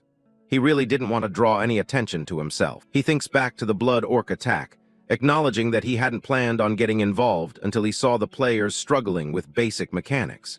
It was hard to just sit there and watch. He knows that without his tip, the outcome for everyone in that cafe could have been tragic. Sometimes, even he can't ignore a disaster waiting to happen. Sitting on a park bench, Jinwoo takes a deep breath and admits to himself that the world has changed far more than he ever expected. He's going to need more than just knowledge to survive. He stares ahead with a sharp, determined gaze, deciding that he can no longer afford to stay on the sidelines. It's time for him to start hunting for real. The preparation stage is over. He begins planning his next moves, focusing on gathering summoning scrolls to build a proper team. His first target is the armored drill instructor, Summon. Next on his list is the explosion dragon mage, known as the Pakryang sorcerer. Since they're only E and D rank units, he knows he can find them within low-grade scrolls if he's lucky. Nearby, Lamba lies on a small cloth, looking completely stuffed and content after her meal. She has no idea about the ambitious plans her master is currently making. Jinwoo stands up from the park bench, his gaze fixed on the urban skyline and the towering skyscrapers in the distance. Lamba jolts at the sudden movement, her small frame flinching as he breaks the silence with a single decisive word. Jinwoo turns with a confident smile, one hand resting on his hip as sunlight filters through the trees behind him. He asks his fairy companion if they should get moving, finally ready to face the world head-on. The camera pans over a cluster of high-rise glass buildings under a clear blue sky. A voice rings out in shock, cutting through the usual city bustle. Park Chang-seok is on the other end of the line, his jaw dropped as he listens to the report. He just found out that Baek Jinwoo spent the last 3 years in a coma after a car accident. He can't believe what he's hearing. He wonders if being bedridden was the only reason a guy with this much talent remained an unregistered player until now. A flashback shows people standing in a town square, surrounded by floating red banners as the world turned upside down. 3 years ago, everything humanity knew was replaced by a chaotic new reality. Back in the present, Park is so rattled he almost drops his phone and briefcase. The news that Jinwoo applied for registration immediately after being discharged is completely unheard of. He pulls out the application form and stares at Jinwoo's photo. Every detail on the paper confirms that this kid isn't just lucky, he's an anomaly. Park realizes the gravity of the situation as he stares at the paperwork. To wake up and instantly adapt to a world filled with monsters and magic takes more than just guts. He stands frozen on the sidewalk while people walk past him. His colleague asks if everything is okay, but he's too deep in thought to give a real answer. He tells the person on the phone that he'll be taking over as the examiner for this round. He refuses to explain why, but it's clear he's found someone he needs to see in person. He hangs up the call, staring at his phone with a mixture of disbelief and excitement. The skyline of the city looms behind him, bright and indifferent. To Park, it's one thing to survive an accident, but it's another to register as a player the moment you open your eyes. That kind of adaptability is something you can't teach. A smirk tugs at the corner of his mouth as he looks at the screen. He's convinced that Jinwoo has the potential to become an extraordinary talent for the country. The scene shifts to the sleek interior of the Player Association headquarters. Modern architecture and bright spotlights give the place a high-stakes, professional feel. A pair of polished dress shoes clicks against the floor as someone walks inside. Jinwoo has arrived, and he's clearly impressed by the scale of the facility. He knew it would be busy, but the sheer volume of applicants is still a lot to take in. Lamba is perched on his head, looking around with wide eyes at the competition. The hallway is packed with people waiting for their turn, the air buzzing with nervous energy. Everyone here is vying for a chance to officially join the ranks of players. Jinwoo passes a girl holding a small, armored summon, both of them looking ready for a fight. He observes the crowd, realizing just how much people are willing to go through for this status. He finds a seat and gets comfortable, crossing his arms with a confident smirk. While everyone else looks stressed, he feels like he's just waiting for a game to start. The sound of heavy footsteps signals the arrival of the instructor. The noisy hall goes quiet in an instant as everyone turns their attention to the stage. Jinwoo looks up from his seat, noticing that things are finally getting underway. Lamba settles onto his hair, sensing that it's time to pay attention. His eyes go wide as he recognizes the man stepping up to the podium. It's the same guy he met before, and he didn't expect him to be the one running the show. Park Chang-seok stands tall before the crowd, introducing himself as the examiner for the headquarters. He announces that the pre-written exam training is officially starting. The scene cuts to a private, sunlit room where the two of them are sitting alone.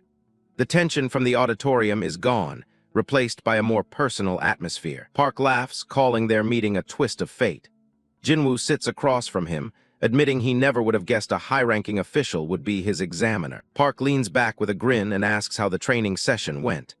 Jinwoo looks away, trying to figure out how to be honest without being rude. A screen in the background shows diagrams of summon combinations and strategy maps.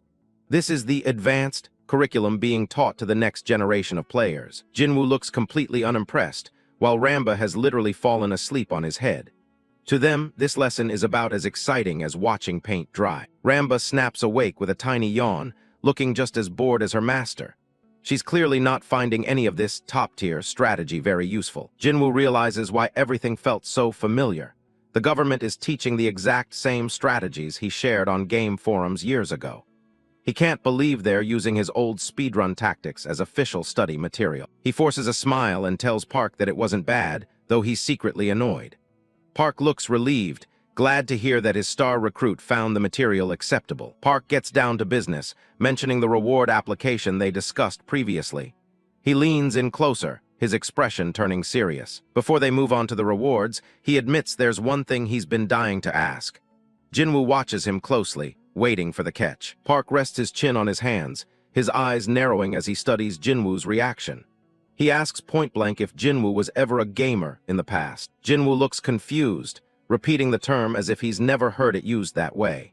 He's trying to gauge exactly how much Park has figured out about his history. A hologram of a mobile game screen pops up, showing the Battle of Summoners login. In this world, being a gamer means you played the very game this reality is now based on. Park explains that nearly 3/4 of the top rankers in the country were gamers before the shift. He knows that anyone with that background has a massive head start in this new world. Jinwoo realizes it would be weirder if he knew all these specific summon buffs without having a background in the game. He decides to come clean, but only partially. Park looks validated, his eyes lighting up as he confirms his theory. He immediately asks the follow-up question, how long did Jinwoo actually play for? Jinwoo stares into the distance, carefully calculating his response. If he admits he was a 10-year veteran, he'll be put under a microscope that he's not ready for. Park waits for the answer, a bead of sweat rolling down his temple from the tension. He's desperate for any edge he can get for the association. Jinwoo lies through his teeth, claiming he only played for about a year. Park's reaction is explosive as he lunges forward and grabs Jinwoo's hands in shock. Jinwoo blinks, completely caught off guard by the guy's level of excitement. He starts to wonder if a year was still too much, but for Park, he's just found a diamond in the rough. Jinwoo keeps a straight face as he repeats his 1-year play history. Park's jaw practically hits the floor. To him, playing a dead game for that long is a massive achievement. Park is sweating as he processes the info. Most Korean rankers barely put in 6 months, so a full year of experience makes Jinwoo a walking encyclopedia in his eyes. He clears his throat and regains his composure. He tells Jinwoo that because of his expertise, they've prepared 2 exclusive reward options for him to choose from. Park holds up a finger, laying out the first offer with an air of importance. Using his authority, he can grant Jinwoo an immediate player registration, bypassing the usual red tape. He leans in, sweetening the deal even further. Not only would he get his license instantly, but he'd also be guaranteed a high-level position right at the association headquarters. Jinwoo just leans his head on his hand, looking completely unimpressed. To anyone else, this is a dream offer, but he seems to be thinking of something else entirely. Park moves on to the second option, which is a straightforward cash reward of 5 million won. He claps his hands together, expecting Jinwoo to struggle with the obvious choice of a government career. He gives a small, confident smile, certain that no one in their right mind would pick a bit of cash over a prestigious job. He emphasizes that getting into headquarters is harder than landing a gig at a major corporation. Before Park can even finish his pitch, Jinwoo interrupts him with a deadpan expression. He chooses the money without a second thought, leaving the examiner completely speechless. Park's head practically spins in a cartoonish daze as he stammers out a response. He tries to warn Jinwoo that normal player registration is a long, grueling process that he could skip right now. Jinwoo stands up and rests his hand on the table, looking determined to stick to his choice. He politely thanks Park for the concern, but insists he'll handle the registration on his own terms. He slings his bag over his shoulder and heads for the door, looking back one last time. He tells Park he doesn't want to be tied down to headquarters when he's already busy hunting for new summons. The scene shifts to the play zone entrance, where a swirling blue portal stands ready. A crowd of officials and guards watches as Jinwoo prepares to take the practical exam. The instructor confirms Jinwoo's identity as he approaches the gate. Tialgo, the hairy gorilla summon, stands loyally by his side, looking just as bored as his master. A woman in a suit explains the rules of the day-of-the-week dungeon. Since it's Tuesday, he'll be entering a time attack trial where speed is everything. From a distance, Park watches Jinwoo's back as he walks toward the shimmering light. He's still reeling from the fact that someone actually turned down his golden ticket. He stands with his arms crossed, his brow furrowed in confusion. He just can't wrap his head around why an unregistered player would prefer a small pile of cash over national support. His gaze sharpens as he focuses on Jinwoo's calm demeanor. There's something about the kid's confidence that makes him wonder if there's more to this than just a lack of ambition. In another room, technical analysts are staring at a stack of documents in disbelief. They're shouting that the insights in Jinwoo's pre-exam papers are absolutely insane. A man with glasses is practically weeping with joy as he clutches the reports. He's never seen anyone with such a deep understanding of runes and summons, claiming that Korea has finally found a true national treasure. Park looks on, sweating as he hears the experts' high praise.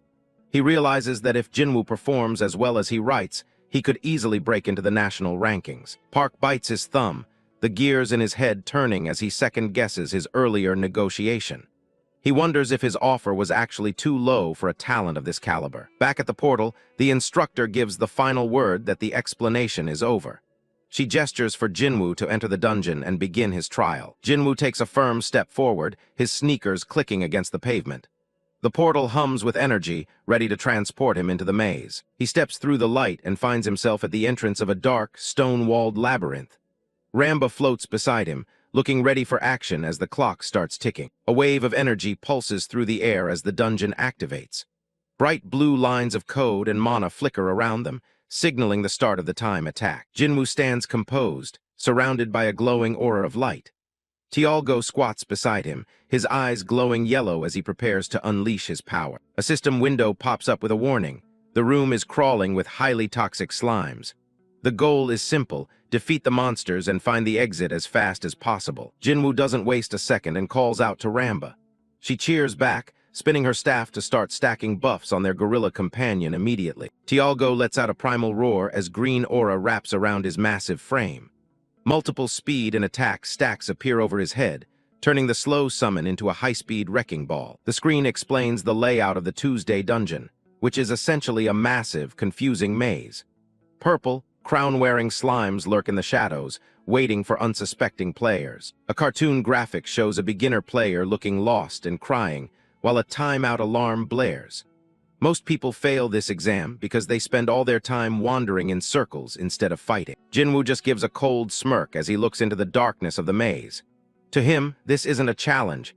It's a speedrun he's done 1,000 times before. Lamba points forward, leading the charge as Jinwoo commands them to ignore the slow slimes and keep moving straight. They dash past the toxic blobs without letting them land a single hit. Jinwoo thinks to himself that he's been through this dungeon so many times in the game that he could navigate it blindfolded. Finding the way out isn't even a concern for him. He spots a specific archway and points it out to his team. This is the shortcut he was looking for, one that cuts through the longest section of the maze. He leaps through the gap with a burst of speed, his coat fluttering behind him. He knows that taking this path will lead them straight to the heart of the dungeon. A bright red warning screen flashes across his vision. The boss monster appears. A piercing alarm echoes through the stone chamber as the floor begins to tremble. Jinwoo's expression turns predatory as he stares into the dark pit where the boss is hiding. He mentions that it's been a while since he's seen this thing in person, and he's more than ready to take it down. An enormous, gelatinous mass rises from the ground, dwarfing Jinwoo and his summons. The giant slime wears a jagged crown, its glowing blue eyes fixed on the intruders as it prepares to defend its territory. Baek Jinwoo smiles as he looks up.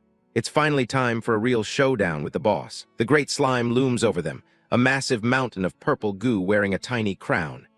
Jinwoo stands his ground, flanked by Lamba and his gorilla summon, Tialgo. Jinwoo gives the command to go all out. Lamba spins around with her staff, casting a swirling green buff as Tialgo lets out a deafening roar that shakes the dungeon walls. The buffed-up gorilla leaps into the air. Tialgo winds up a massive fist, glowing with the energy Lamba provided. The punch connects with a massive boom, sending slime splashing everywhere. The force of the impact craters the ground beneath the boss. Tialgo doesn't stop, unleashing a flurry of punches so fast they're a blur. Jinwoo watches with a smirk, knowing that Lamba's speed buff is basically a cheat code. Jinwoo crosses his arms, impressed by the carnage. Even an F-class summon becomes a beast when their attack speed is cranked up this high. The battle is over in a flash, and Tialgo beats his chest in victory while Lamba cheers. Jinwoo gives them a satisfied nod for a job well done. A blue system window pops up, confirming the boss monster has been defeated. Jinwoo looks back, slightly surprised by how quickly the notification appeared. The clear time is 5 minutes and 32 seconds. To Jinwoo, this feels incredibly slow compared to his old gaming days when he could clear it in under a minute. But then more windows pop up. He's just shattered the South Korean record. A special achievement notification flashes across his vision. Jinwoo stares in disbelief as rewards start pouring in. He just earned 3 advanced summoning scrolls for his effort. The loot keeps coming with 2 low-grade abrasives added to his inventory. He starts breaking into a cold sweat as the reality of what he just did sinks in. He can't believe that time is considered the best in the country.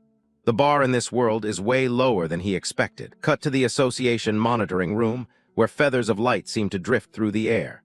The peace is shattered when Yu Jia spots something impossible on her screen. Yu Jia shouts for her superior to come over, pointing frantically at the new data. The rankings for the Tuesday dungeon have just been turned upside down. Headquarters Agent A rushes over, his jaw dropping at the screen. He can't believe a new record of 5 minutes and 32 seconds was just set. Jaya is stunned by the massive time cut. She wonders if a pro like Kang Jin-ho found a new secret strategy. The system pulls up the player's profile, and the name Baek Jinwoo flashes on the monitor. They've never seen this guy before. The agents look at each other in confusion. This new record breaker isn't even a registered ranker. They can't wrap their heads around it. An unknown player just took down the record of the #1 ranked professional. The news reaches the upper levels of the association. Jinwoo's face is plastered on the big screen in the high-stakes meeting room. Yoo Jae-ah stands by, completely dazed by the situation. She whispers that this man is truly incredible. Park Chang-seok sits at the head of the table, a mysterious smile playing on his face. He knows exactly what this means for their country. Park leans forward, declaring Jinwoo to be the real deal. He calls him a national treasure that they can't afford to lose. The congressman slams his hand on the table to emphasize his point.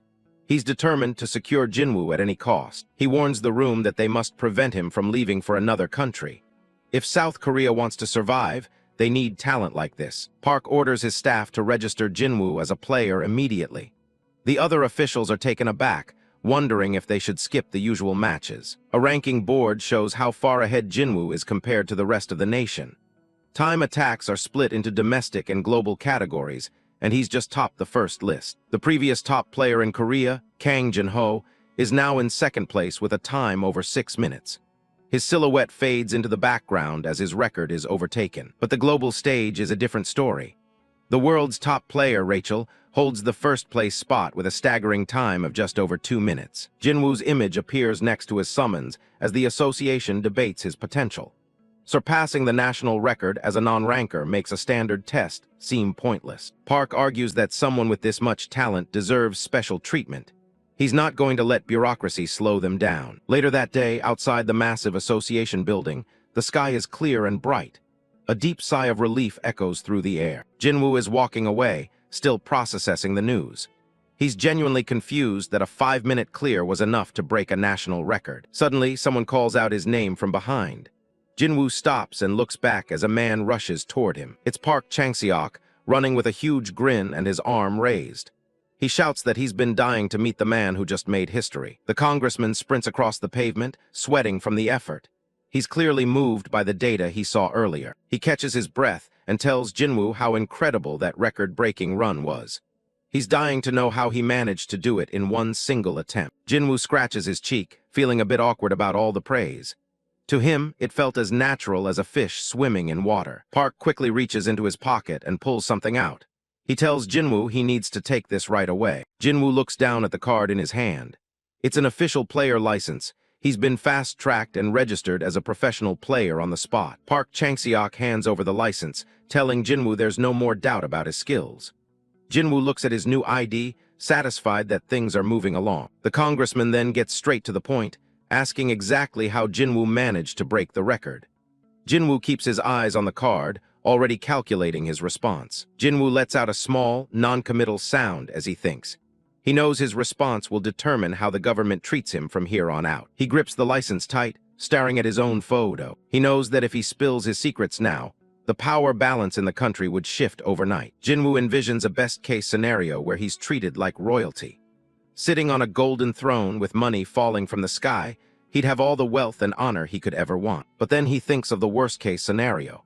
He imagines being kidnapped and tied to a chair, with the government trying to squeeze every bit of information out of his head. Jinwoo narrows his eyes, deciding that total honesty might be a death sentence. He needs to play this smart to stay in control. He looks Park right in the eye and calls him out for being rude. The congressman looks taken aback, a bead of sweat rolling down his face as the tension rises. Park immediately lowers his gaze and apologizes for overstepping. He realizes he can't treat Jinwoo like a typical rookie player. He clenches his fist, explaining that sharing a gamer's strategy is a huge deal among top players. He knows he's asking for a trade secret. Park looks desperate as he pleads with Jinwoo to understand the situation. He explains that South Korea is currently starved for top-tier talent to compete globally. Jinwoo watches him closely, judging the man's character. He decides that Park doesn't seem like the type of person who would stab him in the back. He remembers that Park was quick to wire the reward money without any hassle. The guy is efficient and seems to have a decent personality for a politician. Jinwoo's lips curl into a slight smirk as a new plan forms. He thinks that if he plays his cards right, he can use the country's resources to level up faster than ever. The two stand on the street as the conversation shifts. Park suggests they find somewhere more private and official to talk things through. They move to a sleek, modern office space overlooking the city. The atmosphere is much more professional as they settle in to talk business. Park sits across from Jinwoo and gets right to the point. He bluntly asks for Jinwoo's full cooperation with the association. He explains that the headquarters is in dire need of the specialized knowledge Jinwoo possesses. Jinwoo listens in silence, looking completely unfazed. Jinwoo leans back and asks if they've already done a background check on him. His expression is sharp, letting Park know he's aware of their digging. Park looks a bit embarrassed but tries to justify it. He explains that any skilled, unregistered player is viewed as a potential security threat or even a gang member. Jinwoo crosses his arms and stares him down, looking genuinely annoyed. He tells Park in no uncertain terms to never let it happen again. Park breaks into a sweat, surprised by Jinwoo's intensity. He's used to people being intimidated by the state, but this kid doesn't show a single hint of fear. Jinwoo casually takes a sip of his coffee, acting like he's the one in charge of the room. Park realizes that the young man knows exactly how much leverage he holds. Jinwoo sets his cup down and asks what's in it for him. He wants to know the tangible benefits of helping the country. He asks about cooperation, as if the word itself is questionable. Park looks a bit stunned, realizing Jinwoo isn't going to be easily bought with empty words. Park laughs, trying to lighten the mood while admitting he holds a very high position in the association. He wants Jinwoo to know he has the power to follow through on his promises. He explains the political side of his job, showing a graphic of him on a podium. If he produces good results with Jinwoo, he gets more votes and more power to help. Jinwoo gives him a dull, unimpressed look. He realizes he's just dealing with a typical ambitious politician. Park clenches his hands on the desk, looking more serious than ever. He promises to provide every bit of support his authority allows. Park repeats his offer, emphasizing that his resources are now at Jinwoo's disposal. He's putting all his chips on this one player. Jinwoo narrows his eyes, thinking the offer is a bit too vague. Since Park is a civil servant, he knows there are limits to how much cash he can just throw around. Jinwoo taps his finger on the table, thinking it over.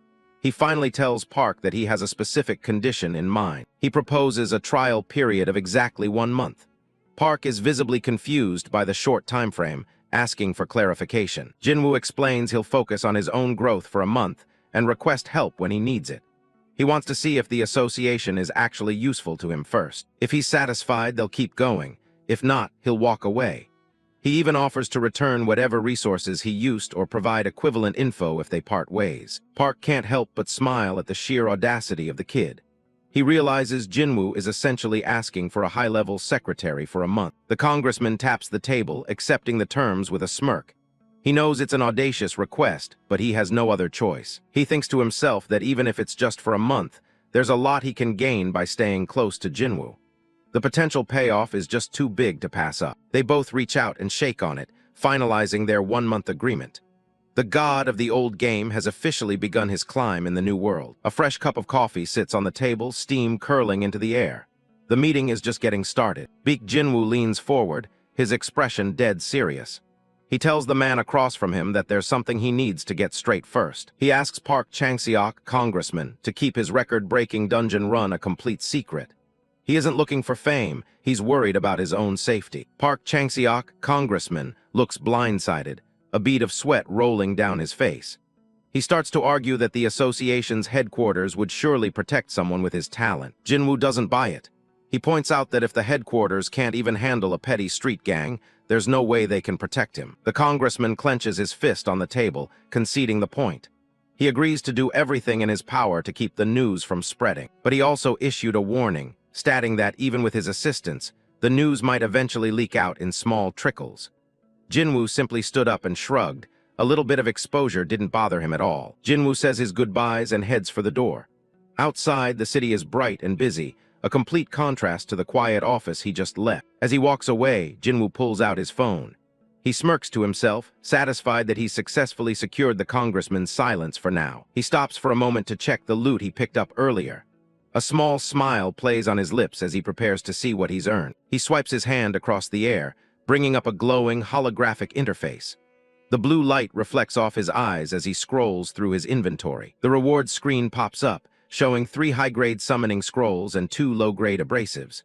Jinwoo stares at the items, surprised by the quality of the haul. He stands in the dark room, the blue screen casting long shadows behind him. It makes sense. A first-time achievement reward like this should be something special. Jinwoo taps his chin, weighing his options.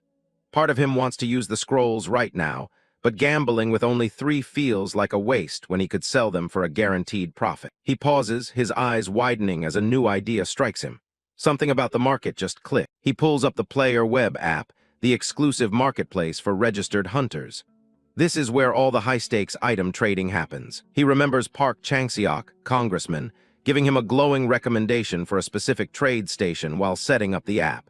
It seems like the right place to start. Jinwoo taps on the Announcements tab to check the current market rates. He holds his breath, waiting for the list to load. He stares at the screen, frozen. He can't believe what he's looking at. His eyes go wide as he processes the numbers. The shock is written all over his face. The screen lists a single high-grade summoning scroll at 3 million won. Jinwoo's hand shakes slightly as he looks at the 5,000 won price tag for a low-grade scroll below it. Jinwoo clutches his head, trying to do the math. He just made 9 million won in a 5-minute dungeon run. It's absolutely insane. He stares at the phone, his face heating up as he thinks about the possibilities. If he keeps this up, the money is going to start piling up fast. He imagines dad, mom, and Baek Jinwoo crying with relief as they're surrounded by stacks of cash. He clenches his fist, determined to make sure his family never has to worry about money again. He starts planning his next move, tapping his chin thoughtfully. Since he already has top-tier summons like the drill instructor, he can afford to sell the high grades and buy a massive amount of low-grade scrolls instead. He looks at the 3 high-grade summoning scrolls sitting in his inventory one last time. They're his ticket to a much larger game. He goes back to the market listings, but something catches his eye. He stops mid-scroll, squinting at the screen. The price for low-grade scrolls is stuck at 5,000 won, despite there being way more sellers than buyers. It doesn't make any sense. He decides he needs some expert advice. He starts dialing a number, hoping to get some answers about how this economy actually works. He puts the phone to his ear and waits. "Hello?" he asks as soon as the line connects. On the other end, Baek Jinwoo is relaxing on the couch with a book. She sounds surprised to hear from him, asking what's up. Jinwoo starts laying out his questions about the scroll market. He needs her to explain the weird price floor he's seeing on the app. Jinwoo smiles, happy to help her brother out. She explains that the reason the price stays at 5,000 won is because the headquarters buys them all up. Jinwoo looks confused, asking why on earth the headquarters would want to do that. It seems like a massive waste of resources. Jinwoo flops back onto the couch, explaining that they use tax money to buy them in bulk at a fixed price. It's a policy meant to support low-rank hunters so they can at least make a living. An infographic shows money raining down on a happy hunter. She notes that because the headquarters is a guaranteed buyer, nobody ever bothers to lower their price below 5,000. Jinwoo listens, still trying to wrap his head around the logic. "What? Why though?" he asks, needing more details. Jinwoo says it's a holdover from the early days of the system. Even though the headquarters doesn't need them and they're just piling up in storage, the policy stays in place. Jinwoo nods, finally getting the picture. He thanks her for the info and hangs up the phone, a new plan already forming. He looks at his phone's blank screen, his reflection staring back. If low-grade scrolls are that common and the headquarters is desperate to get rid of them, he's found his opening. The scene shifts to a luxuriously appointed office. The atmosphere is quiet and professional, waiting for the next move. Park Chang-seok, congressman, lets out a booming laugh, his face lighting up with a wide grin. He enthusiastically welcomes Jinwoo back into the room. Park Chang-seok, congressman, lets out a big laugh, leaning back as he teases Jinwoo for coming back to see him so soon. Jinwoo just sits there with a flat look on his face, waiting for the old man to finish. The congressman clasps his hands on the desk, his expression turning a bit more professional. He asks Jinwoo if he happens to need something specific. Jinwoo gets straight to the point. He wants to get his hands on some low-grade summoning scrolls. Park Chang-seok, congressman, looks genuinely surprised, wondering why he isn't asking for intermediate or high-grade ones instead. When asked how many he needs, Jinwoo doesn't hesitate. He tells the congressman he wants as many as he can possibly get his hands on. Park Chang-seok, congressman, rests his chin on his hand, a bead of sweat forming on his brow. He thinks to himself that since 50,000 of them come in every single day, giving them away isn't exactly a problem. He warns Jinwoo that he can provide them, but only if they aren't meant for resale on the market. Jinwoo quickly shuts that down, explaining that since the market is already flooded with them, he just plans on using them himself. The congressman narrows his eyes, watching Jinwoo closely. He's starting to realize that the young man definitely has a specific plan in mind for all those scrolls. Jinwoo sits there with a composed, neutral look while the congressman analyzes him. Park Chang-seok thinks to himself that Jinwoo really is a different kind of gamer compared to everyone else. The congressman agrees to the request, but raises a finger to signal a condition. Jinwoo's interest is piqued as a small chibi version of him pops up with a question mark. Park Chang-seok, congressman, leans in, asking for just a single piece of useful information in exchange for the scrolls. He's looking for a fair trade that benefits both of them. He explains the stakes. Since he's an elected official, just giving away items bought with tax money would destroy the public's trust in him. He needs something to show for it to cover his tracks. Jinwoo's face is reflected in the dark surface of his coffee as the congressman continues his pitch. He needs some kind of insurance to protect his own position while helping Jinwoo out. Jinwoo lets out a small smirk, thinking that this arrangement actually works in his favor. If he provides decent information, he knows the congressman will treat him accordingly in the future. He settles back into his chair and gives a simple nod of agreement. He's ready to play the game on the congressman's terms. Jinwoo raises a finger as he starts his explanation. He tells the congressman about a technique he calls shaving seconds off achievements. A small chibi congressman looks completely lost, a bead of sweat on his head. The concept of speedrunning achievements is clearly new to him. An infographic pops up showing a chibi congressman celebrating a dungeon clear at 6 minutes and 20 seconds. It lists the reward as 3 high-grade summoning scrolls for taking the top spot domestically. The graphic changes to show chibi Jinwoo standing on a first-place pedestal with a faster time of 5 minutes and 32 seconds. He explains that if another player breaks that record later, they can also earn those same rewards. He illustrates the idea as a relay race, where players take turns breaking the record by only a single second each time. This way, the maximum number of people can claim the rewards before the time becomes impossible to beat. A massive stack of gold scrolls appears as Jinwoo notes that this method also significantly boosts South Korea's national power. It's a win-win strategy for the whole country. Park Chang-seok, congressman, rubs his chin thoughtfully, admitting that they've actually tried a similar method themselves. However, he points out that the current top rankers have only managed to receive the reward once each. Jinwoo points out that since there are still so many players who haven't even received the reward once, his plan won't cause any real issues. He's confident in his logic. The light catches Jinwoo's eye as he prepares to drop the big secret. He tells the congressman that the information he's releasing is specifically for the Tuesday dungeon. Park Chang-seok, congressman, claps his hands together loudly, satisfied that his suspicions were right. He's clearly excited to hear what Jinwoo has found. The congressman leans in with sparkling eyes, looking like a kid in a candy store. Jinwoo thinks to himself that the man wouldn't believe it even if he told him the truth about just memorizing the mazes. Jinwoo guarantees that with this method, anyone will be able to clear the dungeon in the 3-minute range. The congressman's jaw drops. He's completely stunned by that claim. Jinwoo holds up a hand to stop the old man's excitement before it goes too far. He tells him that before they get into the details, they need to settle on the price. He lays out his demands. Along with the low-grade scrolls, he wants 50 high-grade summoning scrolls. He watches the congressman's reaction closely as he names his price. Park Chang-seok was stunned, his head spinning as he processed that price. He nearly choked when Jinwoo proposed a figure as high as 150 million won. Jinwoo leans back, crossing his arms with a confident look.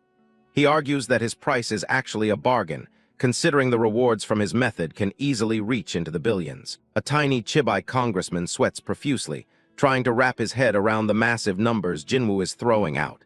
He's starting to feel the pressure of the negotiation. The congressman wipes a bead of sweat from his forehead, looking like he's just run a marathon. He lets out a long breath and finally gives his consent. He points a finger at Jinwoo, his expression firm but intrigued. He promises to transfer the 150 million immediately, but only if the information turns out to be legit. Jinwoo gives him a confident smirk, telling the congressman he won't regret it.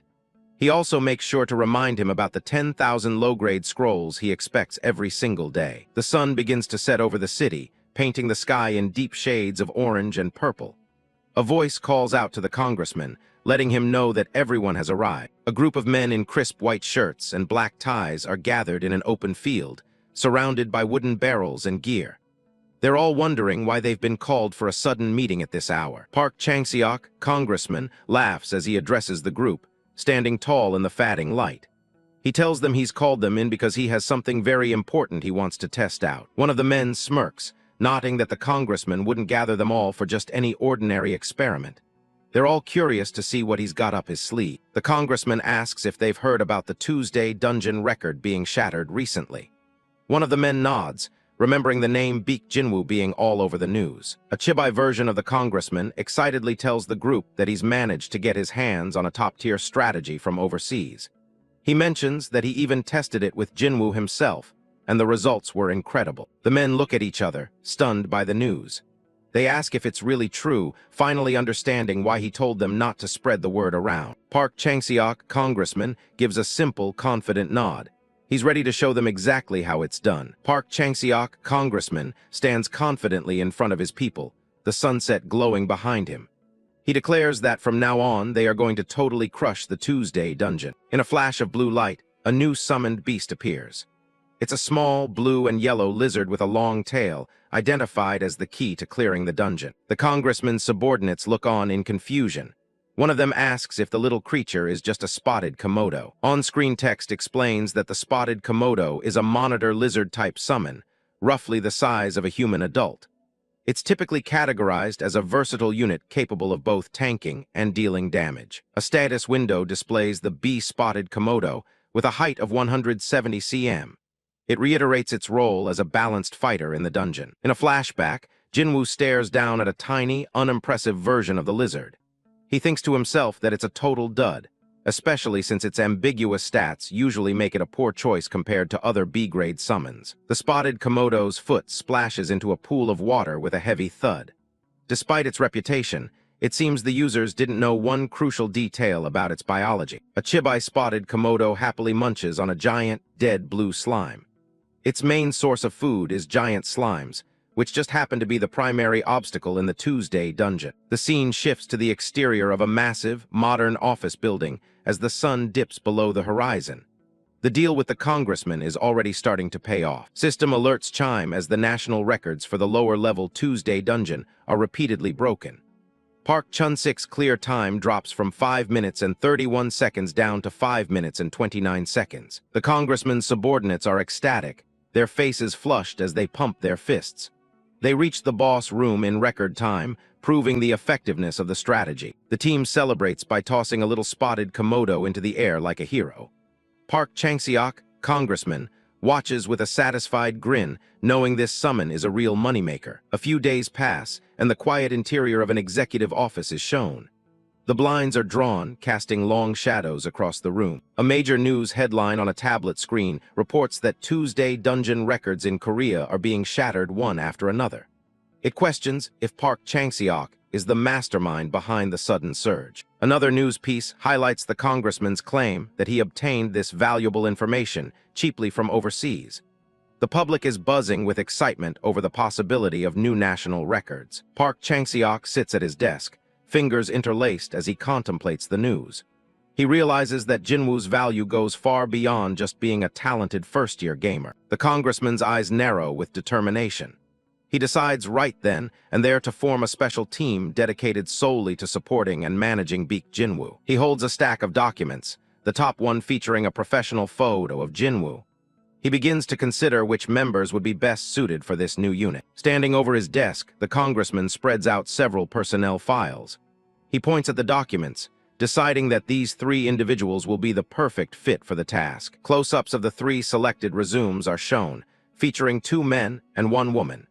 Each one has been carefully chosen to handle the unique needs of their star player. The focus shifts to an outdoor park area on a bright, sunny day.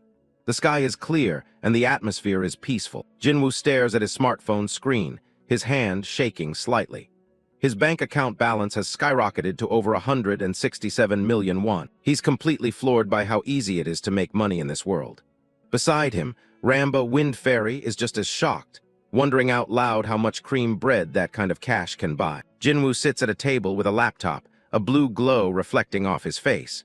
Despite his recent windfall, he hasn't forgotten his main goal. He opens his system inventory, which shows a staggering count of 10,000 low-grade summoning scrolls. These were delivered by a headquarters employee earlier that morning as part of the deal. A confident smirk spreads across Jinwoo's face. The congressman kept his end of the bargain, and now it's time for Jinwoo to get to work. He reaches for a bottle of water, twisting the cap off with a crisp click. He needs to stay focused for what comes next. Jinwoo looks over at Lamba, Wind Fairy, who is fluttering nearby with a determined expression. He asks her if she's ready to begin. He pours a steady stream of water onto the dry ground. It's a ritual he's performed countless times before, a habit from his earlier days of summoning. Lamba claps her hands together and starts praying fervently to every deity she can think of. She begs for Jinwoo to finally pull a powerful summoned beast from the massive pile of scrolls. Jinwoo holds up a single scroll, which glows with an intense blue light. He's ready to dive into the long process of mass summoning. With a sharp rip, he tears the red scroll open. He knows this is only the beginning of a grueling, endless grind. Sometime later, Jinwoo lies flat on his back, surrounded by a mountain of low-level F-grade summons. Bunnies, bats, and slimes crawl all over him as he gasps for air. Sweat pours down Jinwoo's face as he stares up at the sky, his mouth hanging open in exhaustion. He's gone through 3,600 scrolls in a single hour and found nothing but garbage. Lamba, Wind Fairy, hovers above him, poking his cheek with a tiny, scolding finger. She doesn't seem to have much sympathy for his plight. She scolds him, asking if he really thought an X-grade summon would just pop out so easily.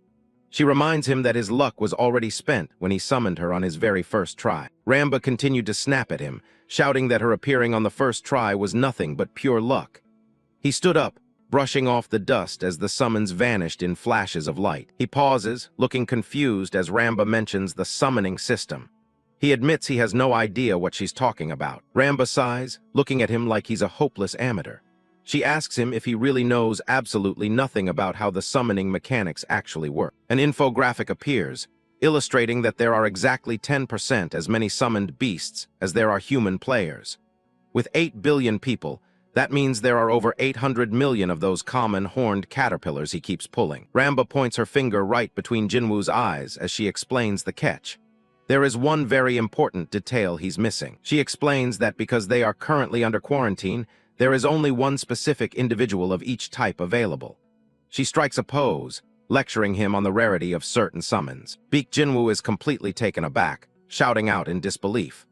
Lamba, Wind Fairy, shakes her head with a resigned expression, admitting that even she doesn't know the reason for his unique ability. Lamba clarifies that Jinwoo is the only person capable of pulling quarantined X-grade summons. Jinwoo's face goes pale as he processes the staggering numbers involved.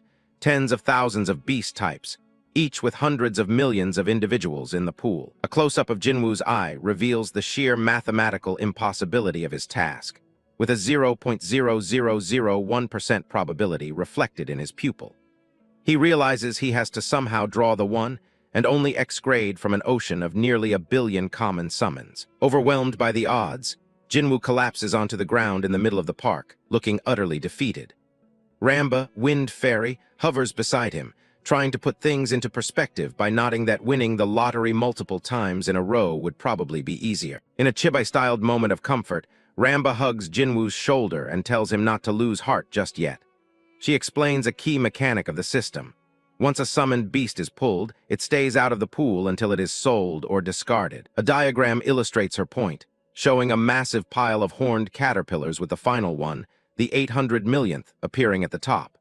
She explains that if every single one of a specific type is summoned, they will never appear in future pulls again. Despite the explanation, Jinwoo remains slumped over, his head hanging low as he mutters that the task is still impossibly difficult.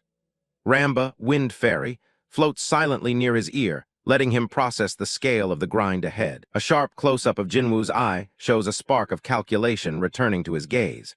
He contemplates whether he should switch tactics and start using mid-grade scrolls instead of the low-grade ones. Looking out at the quiet park around him, Jinwoo quickly dismisses the idea, concluding that mid-grade scrolls are far too inefficient.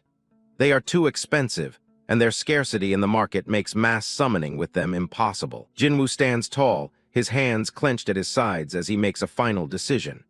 He acknowledges that while the probability is astronomically low, he cannot afford to stop now. With a determined shout, Jinwoo grips a glowing blue scroll and tears it open with both hands, releasing a burst of magical energy. Behind him, Lamba, Wind Fairy, cheers him on, her wings fluttering with excitement as the grind resumes. The sun shines brightly over the sprawling city skyline as Jinwoo's desperate plea for a high-grade summon echoes through the air. In the corner, a tiny Lamba pumps her fist, rooting for him to succeed against all odds. As the sun sets over the city, things are finally starting to move. Baek Jinwoo has spent the last 2 weeks in a brutal, soul-crushing grind, ripping through a staggering 140,000 low-grade summoning scrolls. The sheer repetition has turned him into a total zombie. He's currently crashed out in a cheap rental room, but Lamba isn't about to let him sleep in, floating over his head and demanding some cream bread. Jinwoo drags himself upright, knowing he's got to keep moving if he doesn't want to be a burden on his parents forever. Lamba doesn't care about the budget, though. She just wants her snack right this second. To make his next move, he heads over to the Synthesis Center, which used to be a fancy hotel back before the world went crazy. The place is packed with players all looking to boost their own summons. It still has that luxury vibe, but the famous buffet has long been replaced by high-tech synthesis pods. He grabs a number from the kiosk and settles in with the rest of the waiting crowd. Number 125.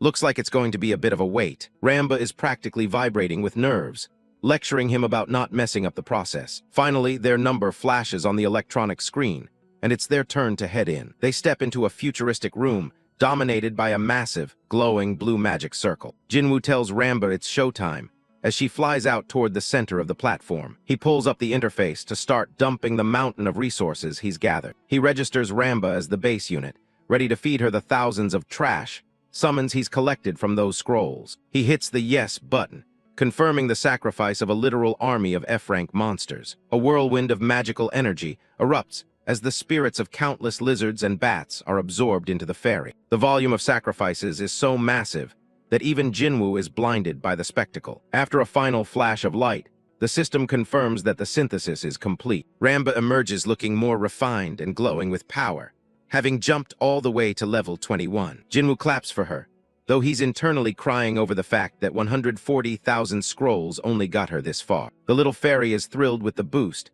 flexing her tiny muscles and asking if she looks strong now. A few days later, the scene shifts to a massive corporate skyscraper downtown. Inside, an assistant is busy typing away, tracking their newest person of interest. He's reporting the latest developments to his boss, who's been keeping a very close eye on Jinwoo's progress. Congressman Park Chang-seok is leaning back at his desk, looking pretty satisfied with how his talent management project is going. He asks his secretary for a quick update on what the kid has been up to lately. The secretary informs him that Jinwoo hasn't slowed down at all.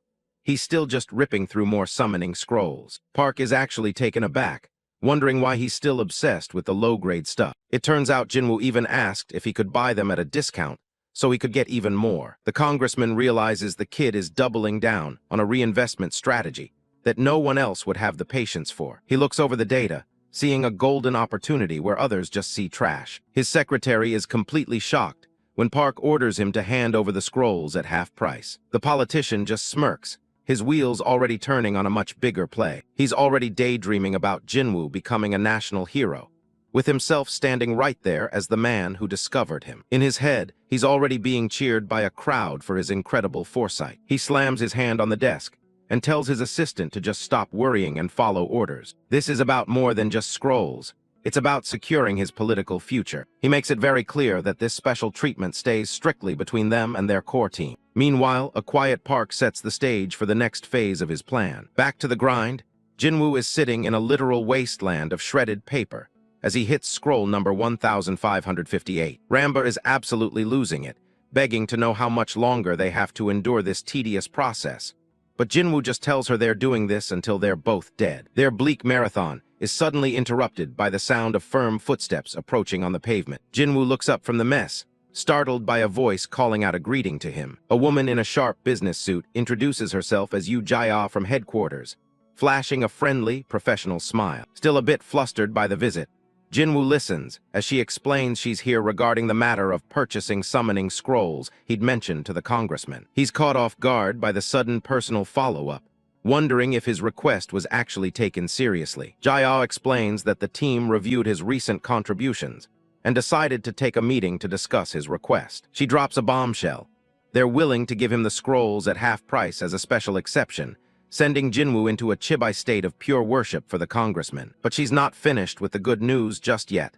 signaling there's even more support on the way. Because of his potential, the team is also granting him an additional 100 million won for talent management, leaving Jinwoo completely stunned. She reminds him to keep the deal hush-hush, and the two of them agree with some very enthusiastic secret agent energy. Before she heads off, she locks eyes with him, stressing that this special treatment is all about building a solid relationship between them. With her job done, she gives a polite nod and starts to head back, leaving Jinwoo to process his luck. Jinwoo and Lamba watch her go, still a bit dazed by the sudden influx of cash and resources. Feeling the pressure to prove he's worth the investment, Jinwoo grabs another scroll with newfound determination, aiming to pull an X rank to repay the favor. The hours bleed into each other as the sun sets and night falls over the park, but the tearing sound never stops. Lamba eventually collapses into the pile of red scraps, crying out his name in pure exhaustion as he continues the relentless ritual. Jinwoo is starting to feel the physical toll too,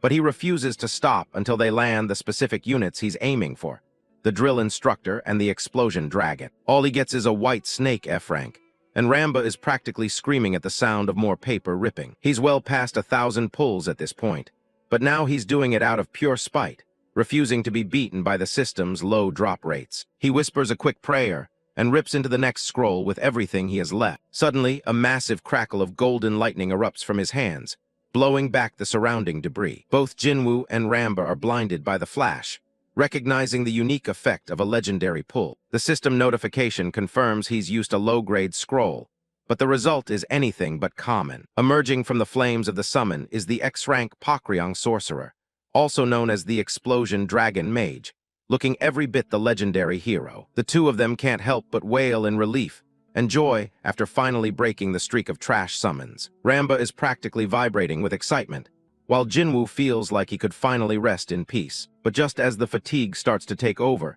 he notices a spark in his eyes and catches himself. He tells a confused Lamba that they can't stop now because they've hit the the fabled drop moment. In gaming lore, when one good thing drops, you have to keep pulling while the luck is still hot. He immediately rips another scroll with a frantic look in his eyes, desperate to catch the next wave. His gamble pays off instantly as a second X-rank appears: the drill instructor Chunhyo. Jinwoo finally lets the tears flow for real, overwhelmed that his stubborn, soul-crushing grind actually worked out. Emerging from the light is a stern figure in a brown uniform, signaling that Jinwoo's team just got a massive power boost. He can't stop grinning, celebrating the fact that all those weeks of soul-crushing grinding finally paid off.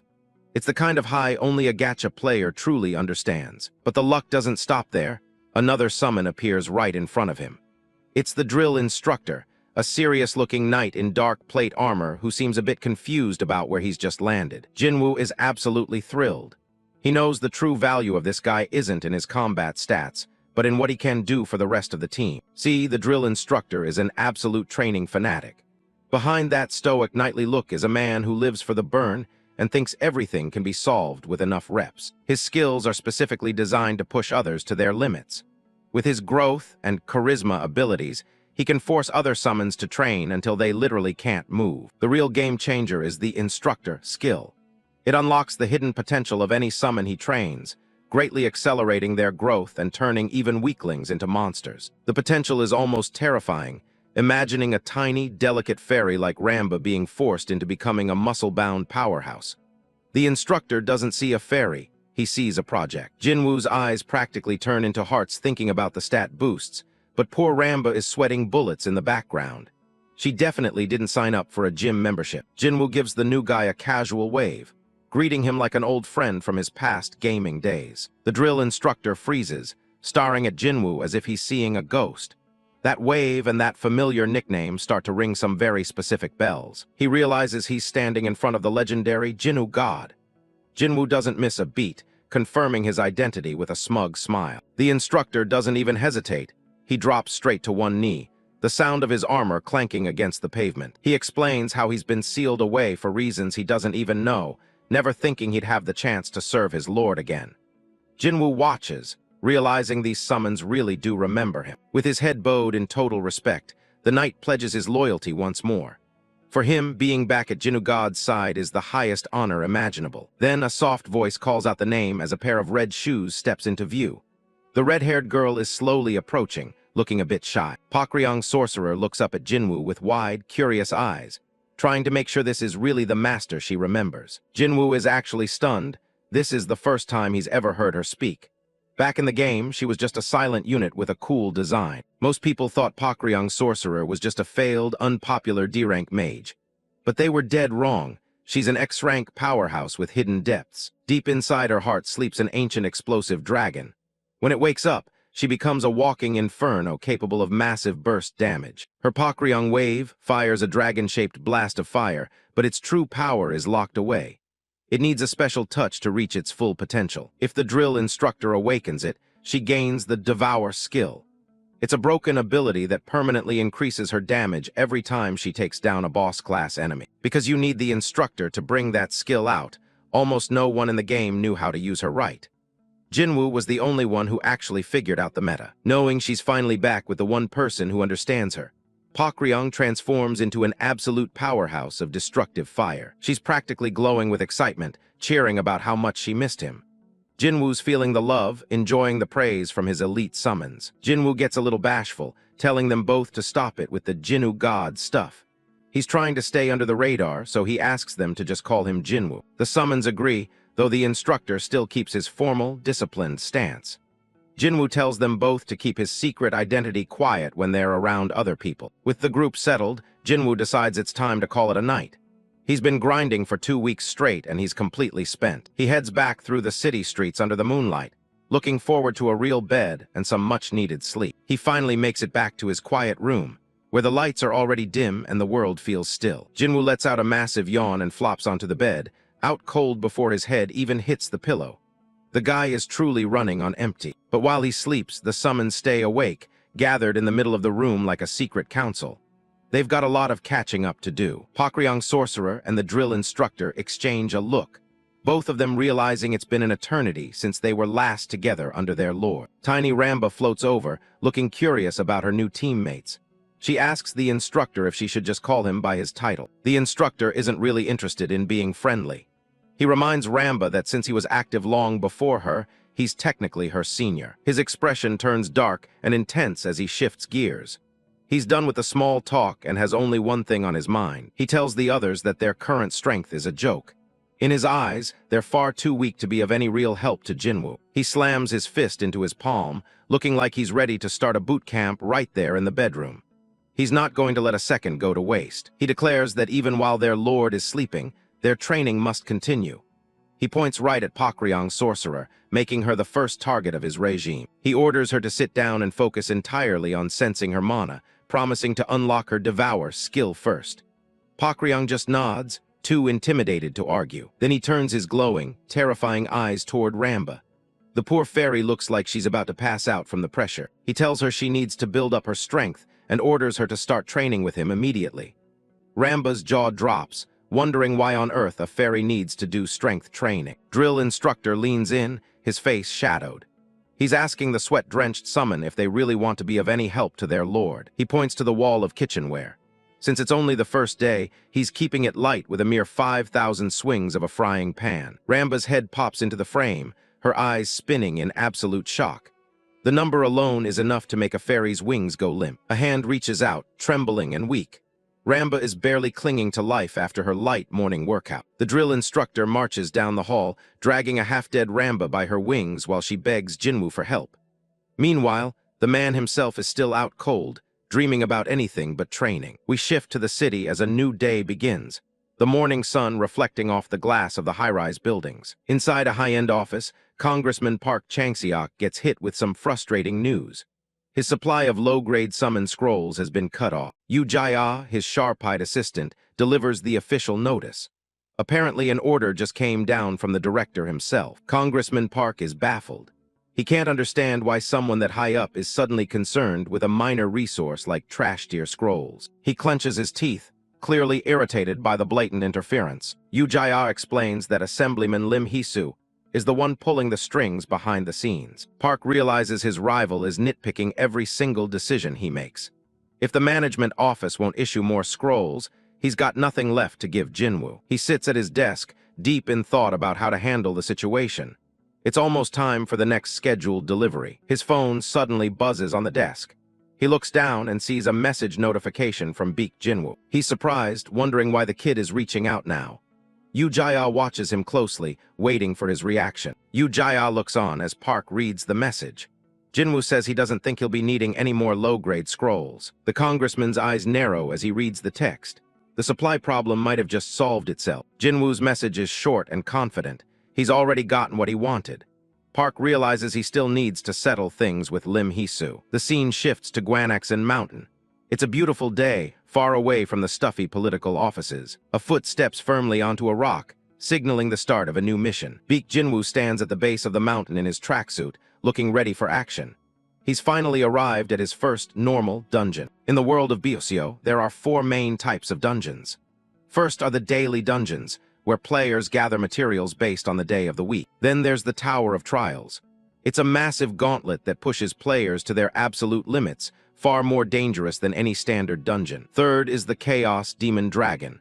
It's a high-stakes raid against a massive beast where the rewards are incredible, but the chance of death is just as high. This type of raid-type dungeon usually requires a full party.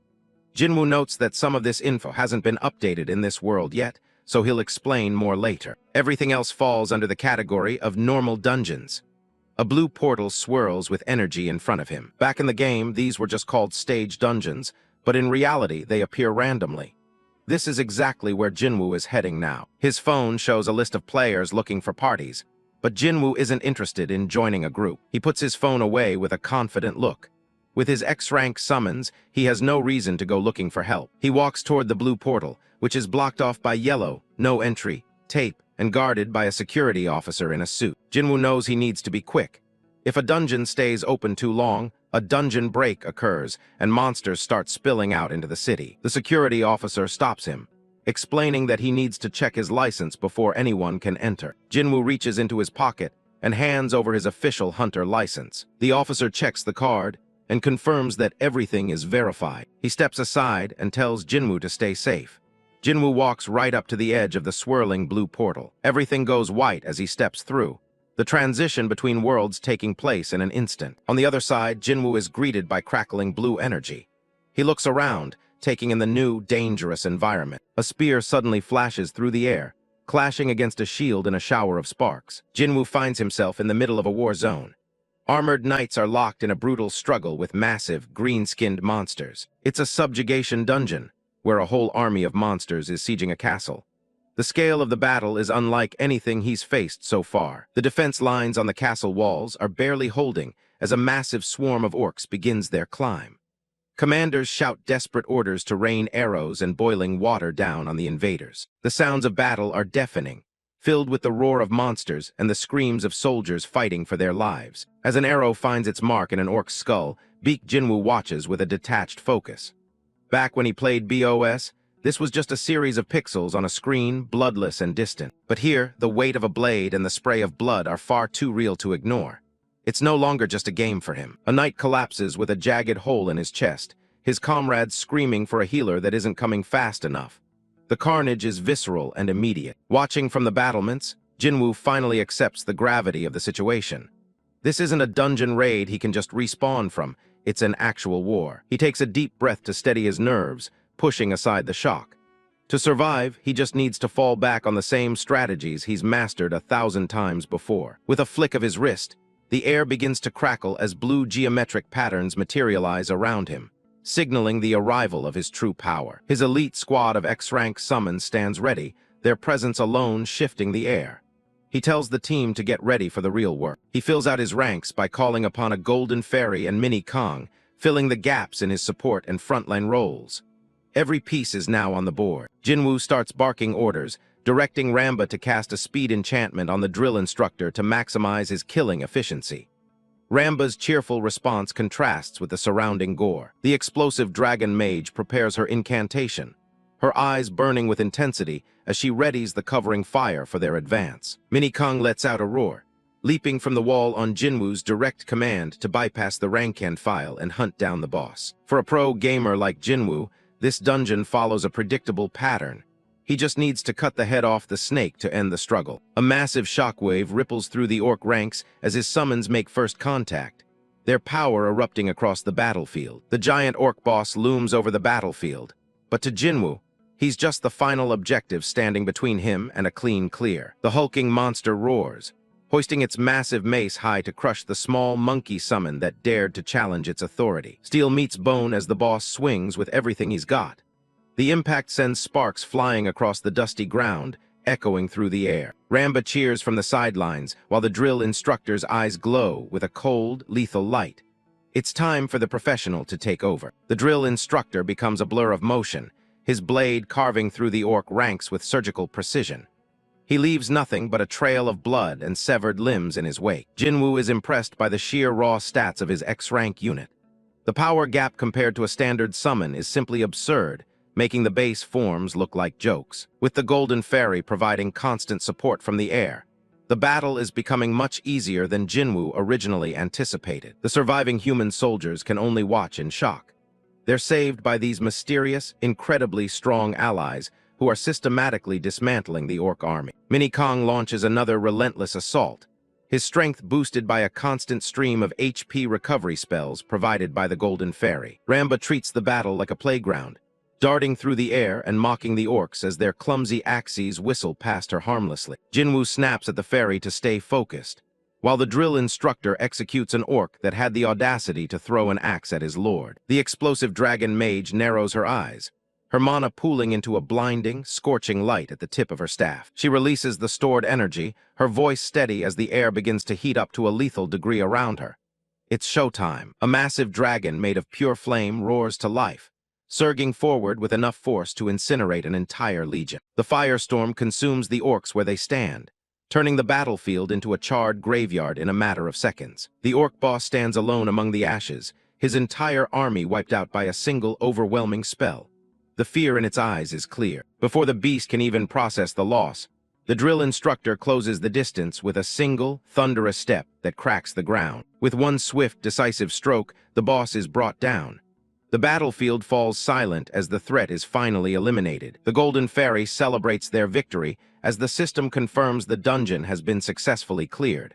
Another one for the books. The explosive dragon mage beams as she feels her power grow, her level reaching 5 and her intelligence stat ticking up. Even the stoic drill instructor sees an improvement in his combat capabilities, his critical hit rate increasing as he gains experience. Jinwoo's eyes widen as he sees the rewards, an intermediate summoning scroll that's worth $500,000 on the market. That's a serious jackpot for 2 minutes of work. Instead of celebrating, he immediately starts planning his next move. He needs to find the next dungeon and maintain this momentum to keep the money flowing. He clenches his fist, realizing he's found the perfect loop. He can level up his elite team and build his fortune at the same time. This is the moment everything changes. Jinwoo is ready to grind his way to the top and leave his old, struggling life behind forever. Far away from the dungeons, the headquarters of the player management office looms over the city, where the consequences of Jinwoo's actions are starting to be felt. Inside, Congressman Park Chang-seok hangs his head in exhaustion. The high-stakes political gambling happening behind the scenes is starting to take its toll. Yu Jia watches the two men argue, her expression one of utter disbelief at the recklessness on display. She questions where the congressman found the audacity to make such a high-stakes gamble with his career. The conference room is thick with tension as the mediator tries to keep the peace between the two rivals. Lim Hee-soo sits on one side, radiating arrogance, while Congressman Park Chang-seok seethes across the table. Lim lets out a dismissive snort, hiding his malice behind a thin veil of helpful advice. He mocks the congressman for what he calls a blatant waste of the national budget on a losing cause. The insult hits home, and Congressman Park's face turns a deep shade of crimson as he tries to contain his rising rage. Lim doesn't stop, questioning how anyone could call this a talent management team when they can't even foster a decent recruit. Every word from Lim is like a physical blow, leaving the congressman reeling in his chair. Lim's mocking avatar in the corner points out the harsh reality. None of Park's talents have ever been good enough for the national team. Lim leans back, laughing at the sheer absurdity of the situation. He asks if the congressman is really getting this worked up over a single trivial record from a midweek dungeon. Congressman Park's eyes narrow, his vision tunneling on the man across the table. He's reaching his breaking point, and he's finally ready to give Lim a piece of his mind. Lim remains unfazed, crossing his arms with the confidence of a man who knows he's winning. He reminds everyone that his recruits are the ones who fill the national team rosters year after year. The congressman grits his teeth, acknowledging that despite his attitude, Lim has the results to back it up. But he's done being the punching bag, and he throws a counterpunch. What happens if Jinwoo actually makes the national team? Lim's grin only widens as he smells blood in the water. He laughs and asks if the congressman is brave enough to put his money where his mouth is with a formal bet. Lim proposes the wager, his eyes glinting with predatory interest. Since the national team only has 10 spots, he wants to see whose talent can reach a higher rank by the end. The decision is made in an instant. Congressman Park looks Lim dead in the eye and accepts the challenge without a single shred of hesitation. The room practically ignites with the intensity of the bet. The loser has to publicly admit defeat and resign, but the real kicker is the 1,000,000,000 penalty for anyone who tries to back out. Back at the office, Jaya tried to ground the congressman, noting the huge gap between a gamer and a pro. To her, Jinwoo was just an unproven amateur compared to the elite. Fully understanding Jaya's point, he simply nodded as the weight of the bet began to press down on him. With a long, weary sigh, the congressman propped up his heavy head in his hands. He stares at his hands, his mind racing through the massive risks he just took. The silence in the office is heavy, but his inner resolve hasn't wavered yet. He looks up, a new light in his eyes as he reaffirms his faith in Jinwoo. He's convinced that with the right backing, the kid will provide intelligence that's worth every penny of the investment. Yu Jaya is about to argue when the door is thrown open with a violent crash. An assistant bursts into the room, shouting for the assemblyman with panic in his voice. Both Park and his secretary are jolted out of their conversation, staring at the intruder in shock. They can already tell that something significant has just happened. The assistant is gasping for air, clutching a report like his life depends on it. He explains that he finally got the data on the mysterious player who's been tearing through D-rank dungeons lately. The room goes dead silent as the identity of the player is finally revealed. Congressman Park's jaw drops. It was Jinwoo all along. Yu Jaya's composure completely shatters, her eyes bulging at the figures on the page. She can't believe a rookie who's only been registered for a month is clearing D-rank dungeons in under 5 minutes. The shock on the congressman's face quickly transforms into a massive, triumphant grin. He lets out a booming laugh, his massive gamble finally starting to pay off in spades. He starts celebrating right there in the office, practically glowing with the feeling of total vindication. He shouts about how he knew Jinwoo was da bomb, leaving his secretary to cringe at his outdated slang. Congressman Park is fist-pumping the air, his trust in the young player fully restored. He's finally got the objective evidence he needs to shove it back in Lim's face. Meanwhile, back in the real world, the subject of all this drama is just finishing another routine run. Jinwoo steps through the exit portal, his movements calm and practiced as he leaves the dungeon behind. He stands tall in his tracksuit, looking every bit the rising star the congressman believes him to be. It seems the assemblyman's eye for talent was indeed spot on from the beginning. Back at his modest apartment, the ordinary surroundings hide the fact that a new millionaire is living inside. Everything looks the same, but the situation has fundamentally changed. Jinwoo stares at his phone screen, a soft chuckle escaping his lips as he looks at his updated bank balance. He's officially sitting on a total of over 26 million won. He collapses onto his bed, a dazed, happy grin spreading across his face as the reality sinks in. He can't believe he managed to pull in 16 million won in pure profit during this grind. He thinks back on the past 4 days, a blur of non-stop effort where he cleared a staggering 160 dungeons. He really did go crazy with his clear times and efficiency. His summons were like an unstoppable machine, tearing through enemies so fast the system could barely keep up with the carnage. It was a brutal, perfectly executed slaughter. A chibi version of Jinwoo is practically drowning in stacks of cash, the sheer volume of money making his head spin. Most of it came from selling the high-tier scrolls that dropped during his spree. He holds his phone up like a sacred relic, tears of joy streaming down his face as he contemplates his newfound wealth. While he calls it his blood, sweat, and tears, his summons in the corner feel like they did all the actual work. He gets to work organizing his finances, deciding to split the money into different dedicated accounts. First up is the living expenses fund to make sure his daily life is fully covered. He imagines his bank book as a gateway to a better life, even thinking about setting up a family account to spoil his parents and sister. No more scraping by for the Baek family after this. He envisions his family finally being free from financial stress, crying tears of joy as he sets aside 10 million won for a long-term savings plan. The rest is for him to enjoy for now. He can already see the future headlines in his mind. The unemployed nobody who became a high-earning player overnight. Making money has never felt this easy or this satisfying. But even with all the cash, he hasn't lost sight of what really matters in this world. His eyes sharpen as he considers the final, most important part of his plan. He opens one last account on his phone, the player account, where he's keeping 6 million won specifically for his career advancement. Investment is key. This money is strictly for business, buying the best cards and runes to make his summons even more powerful. He knows he needs to reinvest his profits to keep growing at this rate. Jinwoo looks at his phone with a confident, satisfied smile. Money is a great motivator, but his true value lies in his strength as a player, and he's only just getting started on his journey. Jinwoo reviews the status of his core summons. Lamba, the Blast Dragon, and his Armored Warrior have all successfully reached level 30. He realizes it's finally time to equip them with high-tier runes and begin the enhancement process. Back in the safety of his room, Jinwoo checks his phone, his mind already calculating his next moves. He knows that to truly dominate the daily dungeons, he needs a more specialized roster of summons to increase his efficiency. He navigates to the player web marketplace, hopping to find the specific summoning scrolls he needs for his expansion.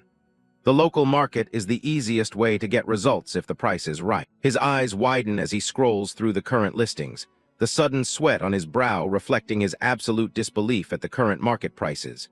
Even for a high earner like him, the numbers are daunting. The screen displays astronomical prices for even basic C-grade summons like the Thunder Bat, which is listed for a staggering 20 million won.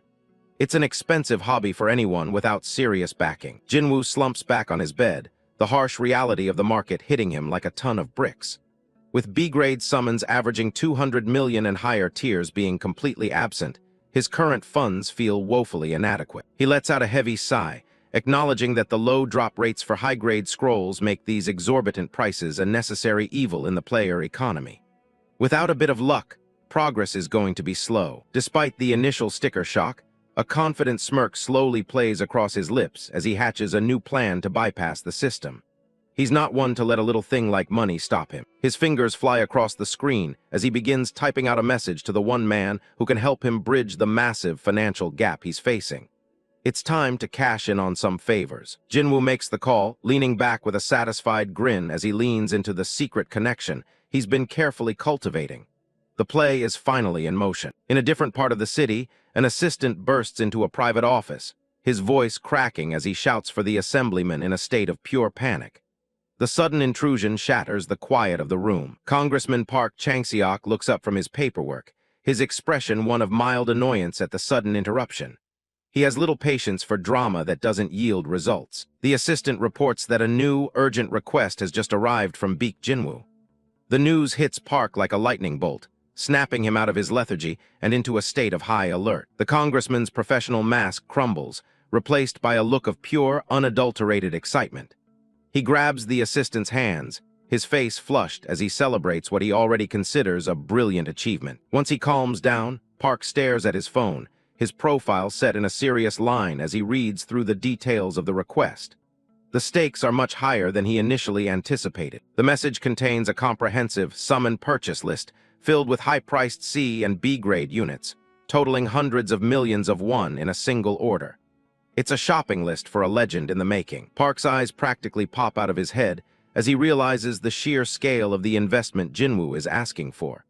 It's a massive sum of money for anyone to request so casually. He scratches his head in confusion, wondering why a player of Jinwoo's obvious caliber would even bother with C-grade summons at this stage in his career. There must be a deeper reason for the choice. His gaze sharpens as he reads the final part of the message. Jinwoo is offering the secret method for a time attack on all the daily dungeons in exchange for the investment. The value of that information is immeasurable. The assistant is equally stunned, questioning if Jinwoo really means he can optimize all the daily dungeons in general, not just a specific one. It would be a total game changer for the entire country. Congressman Park stands tall, hands on his hips, impressed by the sheer audacity of the move. He knows a bold move when he sees one, and this is as bold as it gets. A shark-like grin spreads across Park's bearded face as he weighs the potential rewards of this unprecedented trade. He can smell the success from here. He crosses his arms, his mind made up about how to proceed. He decides he'll take the proposal directly to the director, certain they can't afford to pass up such a tactical advantage. The meeting clearly didn't go as planned, as Park later slams his desk in a fit of pure, unbridled rage. He screams insults at the stupid old geezer in the back room who had the nerve to reject the deal. He throws his hands up, papers flying everywhere as he laments the absolute lack of vision in his country's leadership. The assistant and Yoo Jae-ah watch the tantrum with varying levels of silent concern. When the assistant asks about the director's final response, a frustrated Park explains that the old man demanded hard evidence or a live demonstration before approving such a large request. Bureaucracy at its worst. Park seethes at the impossibility of the situation, shouting about how Jinwoo is supposed to provide proof without the very summons he needs to perform the task. It's a catch-22 that's driving him mad. He's convinced that Jinwoo's information is a massive jackpot, and he can't believe the headquarters is too blind to see the opportunity sitting right in front of them. Their stupidity is a national tragedy. He eventually deflates into his chair, looking genuinely disappointed that such a perfect plan has hit a bureaucratic wall. All that potential wasted on narrow-minded leadership. Yoo Jae-ah speaks up from behind him, her voice cool and composed despite the chaos. She suggests that selling such valuable jackpot information for a mere 1.3 billion won is actually far beneath its true worth. She leans in with a knowing smirk, her finger pressed to her lips in a playful but dead serious gesture. She's tired of seeing the assemblyman struggle with incompetent superiors. She shocks both men in the room by casually offering to provide the necessary funds herself, bypassing the government's red tape entirely. She has the resources to make this happen without their help. Congressman Park is left speechless, his jaw dropping as he looks at his aide in a completely new light. He knew she was capable, but this level of financial freedom is unexpected. The truth of her identity is finally revealed against the backdrop of the massive Daeseong Group headquarters. Yoo Jae-ah isn't just an assistant. She is the fourth granddaughter of South Korea's #1 conglomerate. Having been groomed with an elite chaebol education since her childhood, she possesses a keen eye for high-value investments that others might overlook.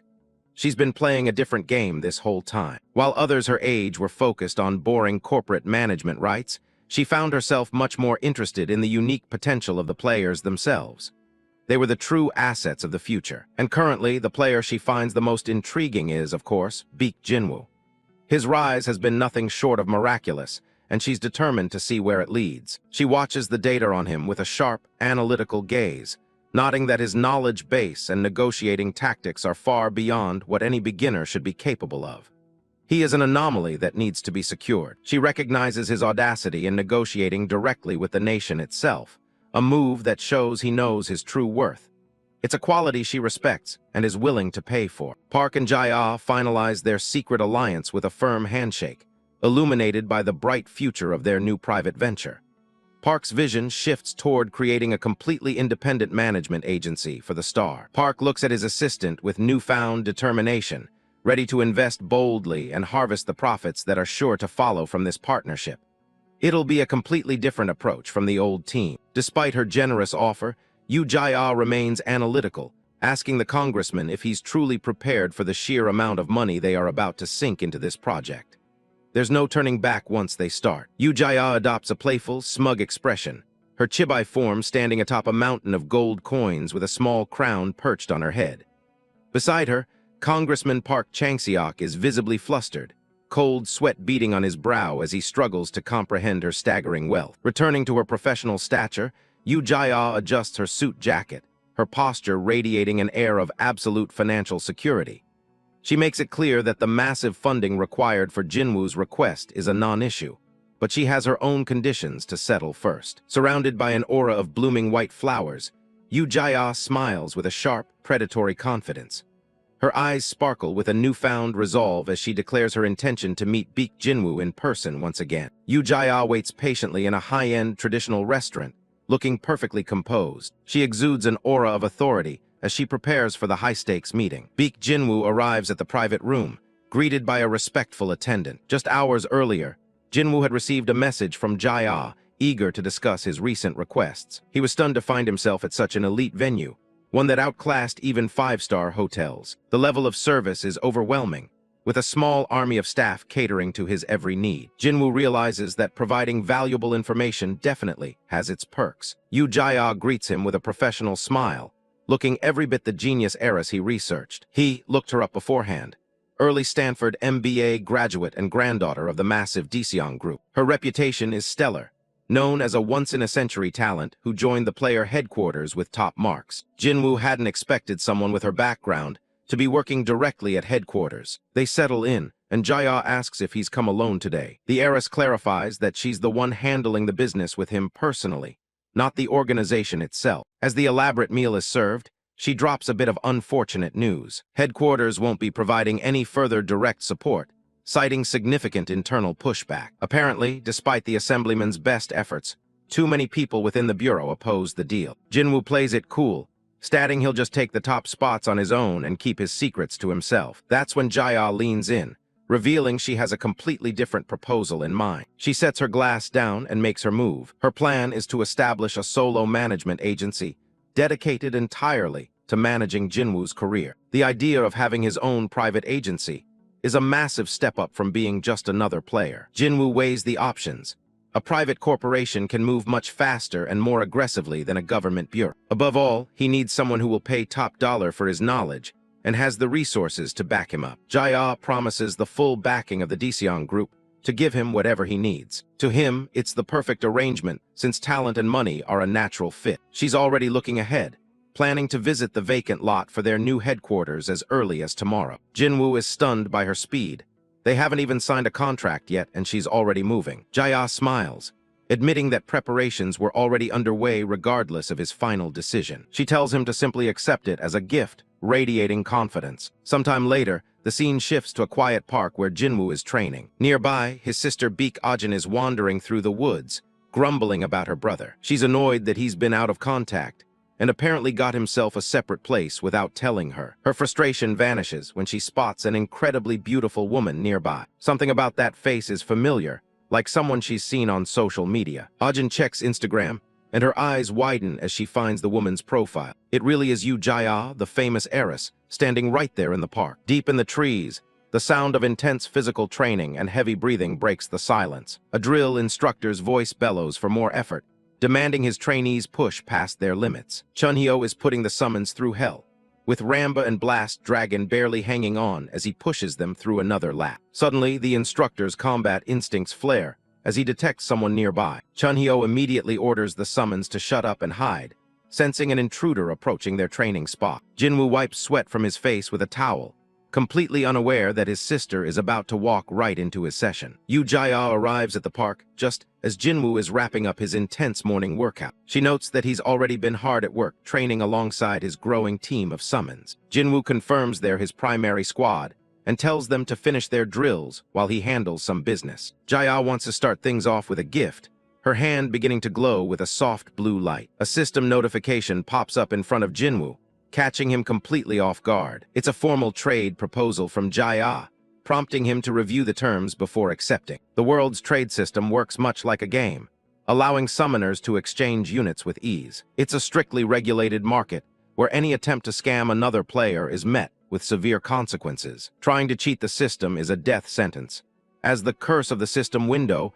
can literally strike a player down with lightning. Jinwoo scrolls through the offer, and is stunned to see every single summon he asked for sitting right there in the list. Without a second thought, he reaches out to confirm the massive transfer of rare units. The trade completes in a flash of blue energy, and Jinwoo clenches his fist as he feels his roster's collective power surge. He bows respectfully, truly floored by such a generous and valuable contribution to his strength. But the real business is just beginning, as Jae-ah pulls out a stack of formal documents to finalize their partnership. She officially unveils the name of their new agency, Ubik, a name formed by combining both of their surnames. The share distribution is almost too good to be true, giving Jinwoo a massive 70% majority stake in the company. She explains that Assemblyman Park Chang-seok will stay embedded within headquarters to act as their inside informant. She's even managed to poach some of the Bureau's top staff to serve as their first official employees. Apparently, she convinced them to quit their jobs that very morning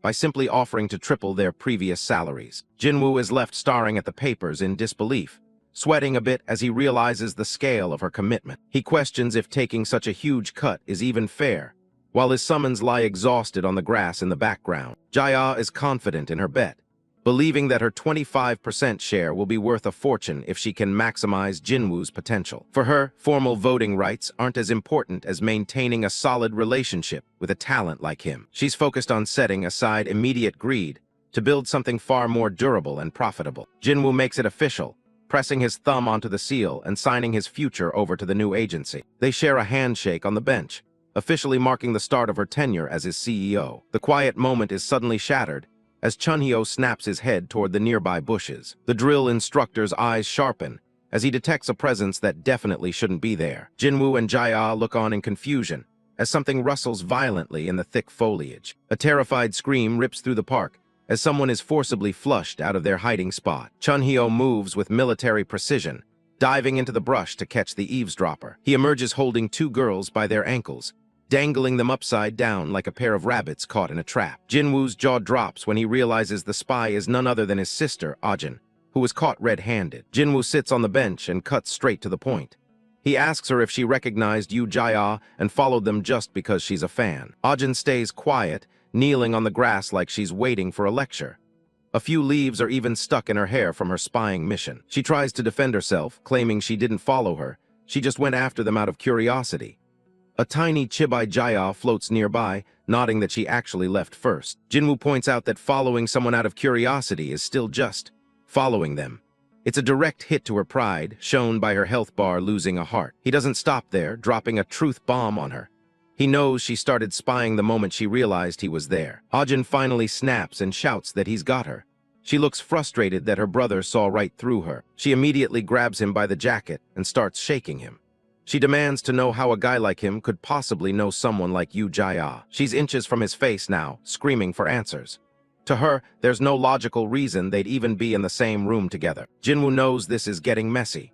He recalls a family clause in his contract, knowing they'd eventually meet, but he didn't expect it to happen this soon. Ajin imagines a dream scenario where the legendary Yu Jaya shows up to greet their family like an angel. It's too much for her to handle, and she collapses on the ground. Jinwoo realizes he can't let that happen yet.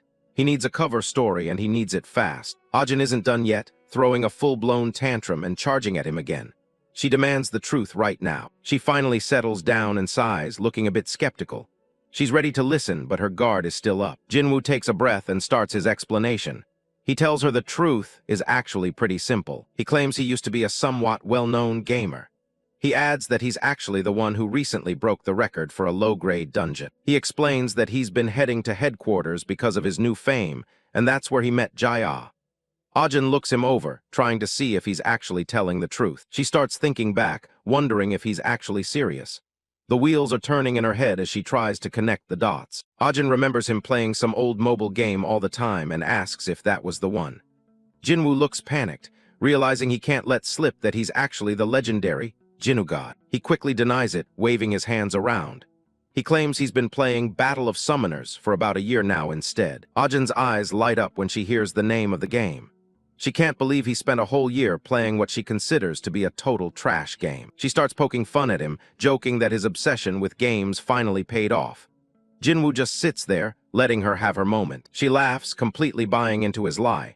It's not that he doesn't trust her, but he has a good reason to keep the full truth hidden. He remembers being in a coma, looking at his own hand hooked up to an IV. There's always that slim chance of danger returning. His family took care of him for 3 years while he was unconscious. He's determined to never let them get dragged into danger again. To him, his secret identity comes second to their safety. He needs to get strong enough to protect them before he reveals who he really is. Ajin asks why he's only telling her now, and he just tells her he was going to tell her anyway. He tells her to keep it quiet, and he'll explain everything to their parents later. In the background, his summons are watching the sibling drama play out. Even the shadow elf looks stressed out by the intense conversation. Chunhyo, the drill instructor, looks on while the shadow elf cowers nearby. Jinwoo shifts the topic to his sister's summit. The shadow elf is shown hiding behind a fence, looking nervous. Ajin is confused, wondering why her summon is acting so strange. Jinwoo explains that if she wants to keep raising the shadow elf, she needs to get a shadow wolf to pair with it. A massive, multi-eyed wolf appears in his explanation. He demonstrates how much better the summon would be with a partner. Without the wolf, she won't even reach 10% of its true potential. Ajin checks her phone, looking for information on this shadow wolf. She's never heard of a summon that pairs like that before. She looks at the screen, frustrated that she can't find what she needs. Getting a B-grade summon isn't exactly easy. She continues scrolling through the marketplace, her face lit by the screen. She's starting to realize just how expensive this efficiency is going to be. She looks over at him, her voice trailing off. She asks her dear brother if he's actually serious. She holds up her phone, showing the price tag for a B-grade shadow wolf. 500 million won. She's horrified, thinking it would take her 20 years to save that much. Jinwoo just smiles and tells her to wait. He seems completely unfazed by the massive price tag. He promises her that he'll get it for her within a month. Ajin's face lights up with joy, hardly able to believe her luck. She quickly changes her tune, laughing and telling him to forget it. She jokes that he's trying too hard to act cool now that he's a gamer. Jinwoo just smirks as he gets ready to leave. He knows exactly what he's doing, even if she doesn't believe him yet. He looks back one last time and tells her not to cry when he actually hands it over to her. Ajin watches him go, looking a bit stunned. Jinwoo waves goodbye as he walks away with his summons trailing behind him. Ajin is left sitting on the bench, feeling like something is just off. Ajin is stunned to see her loser. Brother has become a top-tier summoner. 1 week later, the team reaches the Monday Dungeon, also known as the Lick's Tomb. A massive red portal swirls at the center of the play zone. Jinwoo stands ready with Jaya and her staff, finalizing preparations for his recorded debut. Staff hand Jinwoo a sleek black tactical vest. He's surprised to learn this is now his mandatory gear for every dungeon run moving forward. Jaya explains that their first product is information. She's certain high-quality clear footage will be a goldmine for other players. These exclusive videos will be sold at premium prices to VIP members. To Jaya, information is the most powerful currency in this new world. The high-tech vest isn't just for protection. It's a sophisticated 3D recording device. It is the key to creating their high-value data products. Equipped with 3D tech, the vest captures everything around him. Jinwoo feels like he's walking onto a movie set rather than a deadly dungeon. Though impressed by the lightweight material, Jinwoo feels a bit awkward having a dozen cameras tracking his every move. The crew signals that recording is live. The pressure hits Jinwoo, making him mutter that this is more stressful than the actual fight. Approaching the portal, Jinwoo mentions it's his first time here, so it might not be a clean run. Jaya tells him to just play. They can edit out the boring parts. Jinwoo pauses, then asks if it's okay to just break the national record right now. His eyes flash with confidence. He's aiming to make history. Jaya is shocked, wondering if the billion-won investment is putting too much pressure on him. But looking at Jinwoo, she knows he isn't joking. She tells him to relax and go at his own pace, just like his gaming days. Jinwoo gives a reassuring look, insisting he is perfectly fine. With a final nod, Jinwoo steps into the red light. The hunt officially begins, promising a performance that shatters all limits. Inside, Jinwoo recalls the national record is around 7 minutes. To him, that number is just a milestone meant to be crushed. He smiles confidently. The dark skis of the Lick's Tomb don't faze him. A blitz strategy has already formed in his mind. Before him lies a desolate graveyard filled with broken swords. This chilling atmosphere is the perfect stage to showcase his power. This dungeon is famous for being the only source of rare, attack runes. Since rankings depend on speed, everyone is obsessed with time. In Battle of Summoners, attack runes are the soul of strength. Without them, players eventually hit a wall they cannot pass. While others complain about trash defense runes, Jinwoo is aiming for the real prize, pure offensive power. This is a defense dungeon, where players usually hunker down and survive waves. But Jinwoo has no intention of waiting around. Normally, players must endure 30 minutes against the relentless undead. It's a brutal test of stamina for any standard team. The global leaderboards are dominated by the US and China. The only way into the top ranks is to ignore the fodder and kill the boss. The final boss, Evil Lick, looms over his Dark Legion.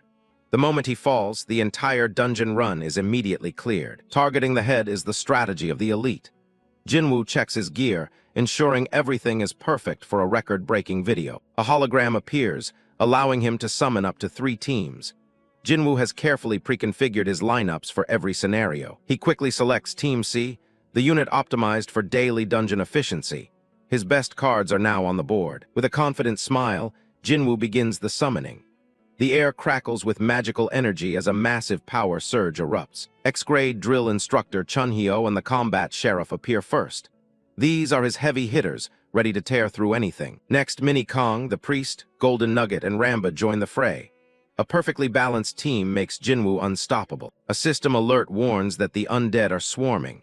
Instead of waiting for backup, Jinwoo takes the fight directly to them. The countdown starts at 30 minutes, but Jinwoo wants to end this before the timer even makes a dent. Hordes of skeletons shriek and charge like a white sea of bone.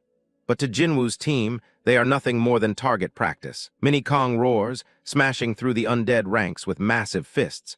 The ground shakes beneath the gorilla's furious assault. The summon grabs a skeleton and obliterates it instantly. The first wave is decimated within a matter of seconds. Looking at the shattered bones, Jinwoo remains cool and collected. He knows the real fight starts now and signals the next phase. Jinwoo waves his hand. "Let's move, everyone!" The powerful squad charges into the heart of the tomb, ready for an impossibly fast clear. A massive lick looms over the dungeon, its pink cloak billowing as an army of skeletons swarms the ground below. Baek Jinwoo checks in with his team, signaling that it's time to start the run. Hunkyo gives a silent nod, ready to move to higher ground. Jinwoo leads his summons forward, nodding how Hunkyo immediately stayed quiet once the recording started. He sprints toward the skeleton horde with about 28 minutes left on the clock. Only 2 minutes into the dungeon, and he's already deep in the action. The Priest of Radiance holds the line, while the mobs start trailing behind them. Hunkyo cuts through the front line with clinical precision. Nearby, Tialgo grabs a skeleton by the skull and completely crushes it. The massive gorilla lets out a roar, completely dominating the fodder skeletons. Hunkyo continues his relentless assault, clearing a path through the undead. Watching his summons work, Jinwoo can't help but feel satisfied with their performance. He turns his attention to the boss, knowing the next phase of the plan is critical. He calls for the combat sheriff to get into position and prepare his rifle. On paper, the sheriff's damage is so pitifully low that most players just ignore him. People used to joke about leaving him on auto battle for days and still failing to get a kill. But in this specific low-grade dungeon, the boss doesn't actually have that much HP. Jinwoo tells the sheriff to hold his fire for just 1 more second. He orders the Priest of Radiance to cast his blessing. The sheriff keeps his target locked as the light from the spell begins to flare. The blessing's effect is simple.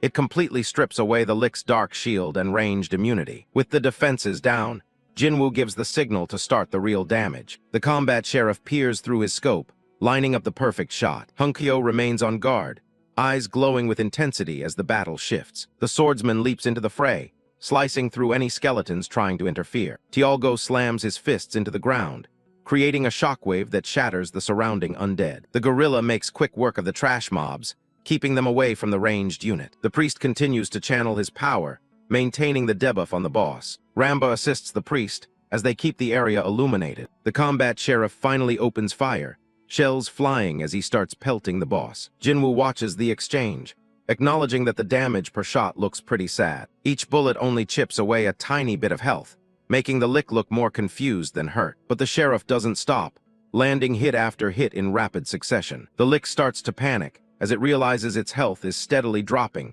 despite the low individual damage. The timer hits 26 minutes, and the boss is clearly feeling the pressure. Tialgo holds the front line, soaking up hits while receiving constant healing from the backline. A skeleton tries to jump the gorilla, but Jinwoo stays calm, watching the battlefield from behind. Tialgo tanks the attack head-on, barely flinching as more skeletons swarm him. Jinwoo knows that while this strategy is considered inefficient by most, it's perfect for his setup. That common knowledge only applies to average players, not someone with his team, because Jinwoo has Hunkyo, a summon that completely changes the game's math. With the right skill setup and Hunkyo's potential unlocked, the national record is as good as broken. The combat sheriff lines up a final shot, confident that even a high-level Lick can't survive this hit. A massive burst of energy slices through the air, completely overwhelming the dungeon boss. The Lick lets out one last sound as it begins to dissolve into shadow and light. Silence falls over the clearing as the dungeon's presence begins to fade. The system updates immediately,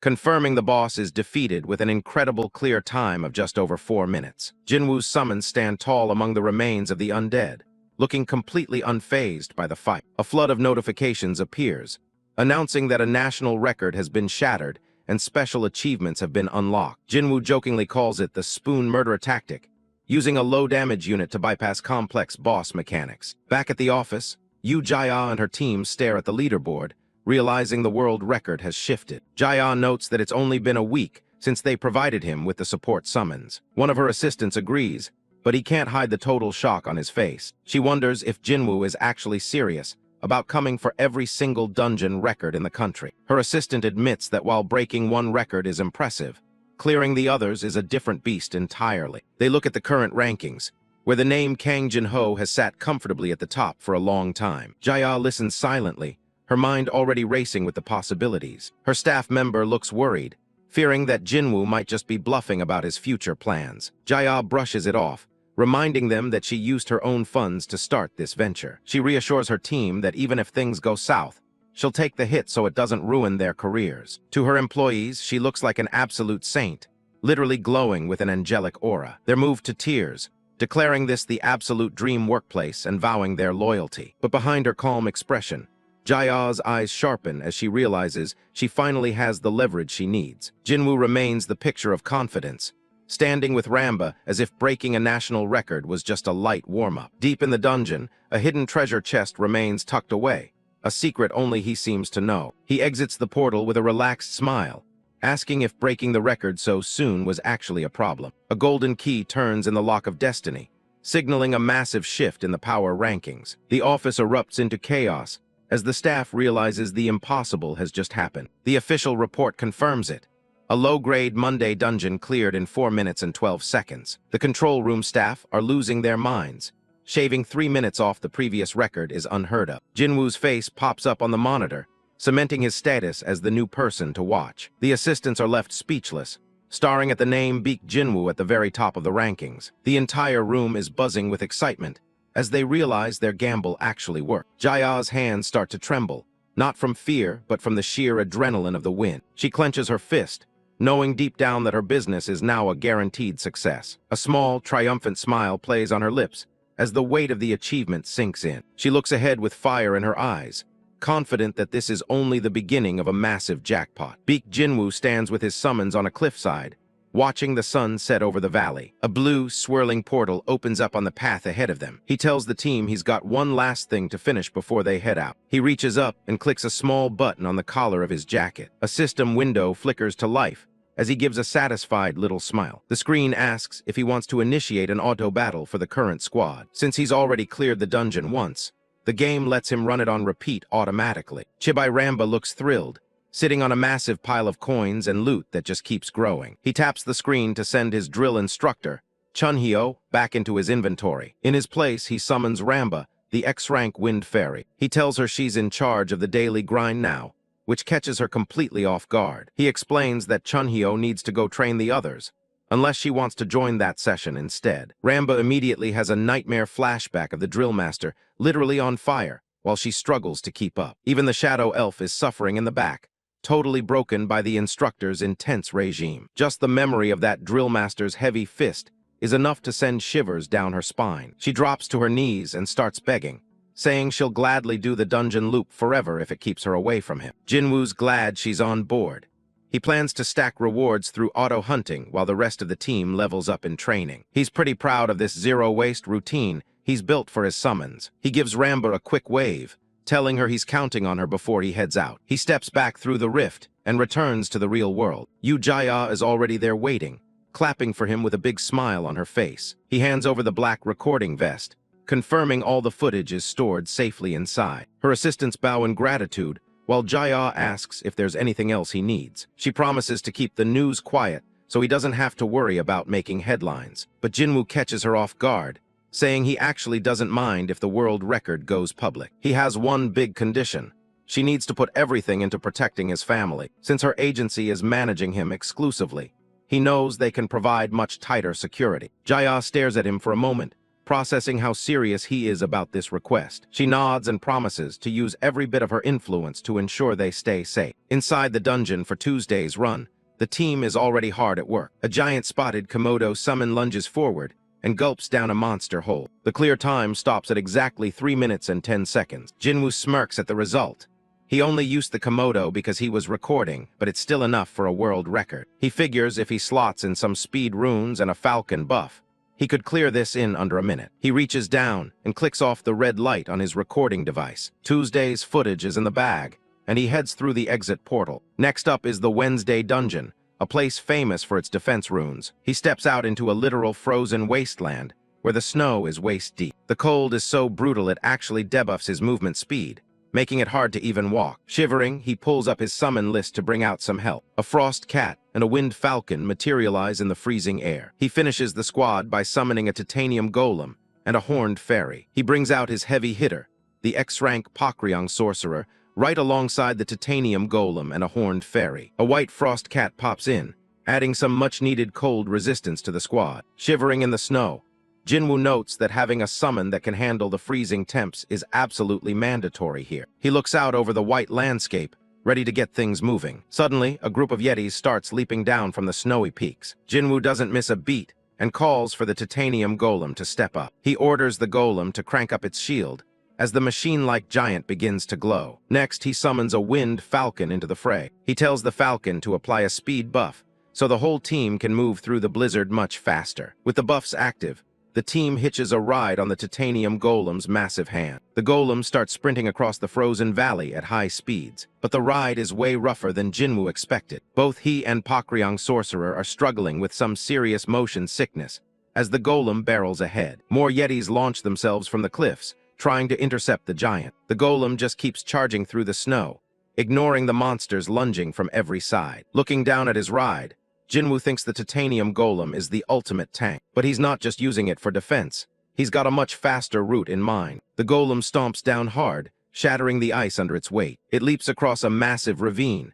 taking a shortcut that only a powerhouse like this golem could manage. As they approach the end, Jinwoo tells Pakryong to get ready for the final blow. The sorcerer looks dead serious, focusing her power for the coming fight. The golem sticks the landing with a massive shockwave. A red warning screen flickers to life. A giant boss yeti has appeared. The beast lets out a deafening roar as it blocks their path. Jinwoo immediately calls on the horned fairy to take action. A flurry of ice spikes erupts from the ground, pinning the boss in place. Seeing his opening, Jinwoo shouts for Pakryong to let loose. She channels a massive amount of fire mana into her staff. A giant dragon made of pure flame roars to life and lunges straight for the boss. The dragon connects in a massive explosion, engulfing the entire area in fire. A system notification pops up.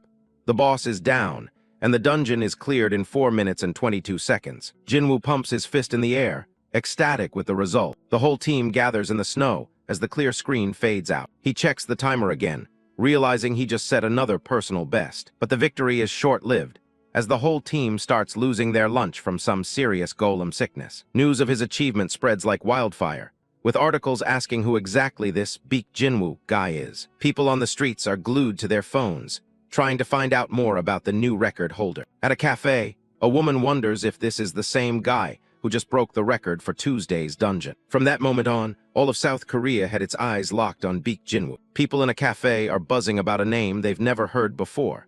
Who exactly is this Baek Jinwoo guy? Apparently, he's the one who just smashed Kang Jin-ho's record on the community boards. A quick check on the phone confirms it. This nobody just swept the time attacks for 3 days straight. The newspapers are having a field day, with headlines everywhere about Jinwoo shattering every record in sight. Corporate bigwigs are slamming their desks in disbelief as the Thursday dungeon looms, wondering if he'll finally hit a wall. The director of the bureau stares at the news, finally connecting the dots to that name Assemblyman Park brought up before. He realizes this is the guy who offered to trade info for summons, the one Assemblyman Lim Hee-soo voted against. Back then, the bureau played hardball, refusing to pay up unless he handed over the goods first. Leaning back in his chair, the director has to admit that the kid's information was actually the real deal. He lets out a heavy sigh, feeling the weight of a massive missed opportunity. Lim Hee-soo and his crowd might have had their reasons, but they were clearly playing the wrong hand. In the world of politics, results are the only currency that matters, and Jinwoo is currently the richest man in the room. If they had just backed him from the start, they'd be swimming in public praise and a fresh mountain of votes. Instead, the director is left shaking his head at the thought of kicking away a golden goose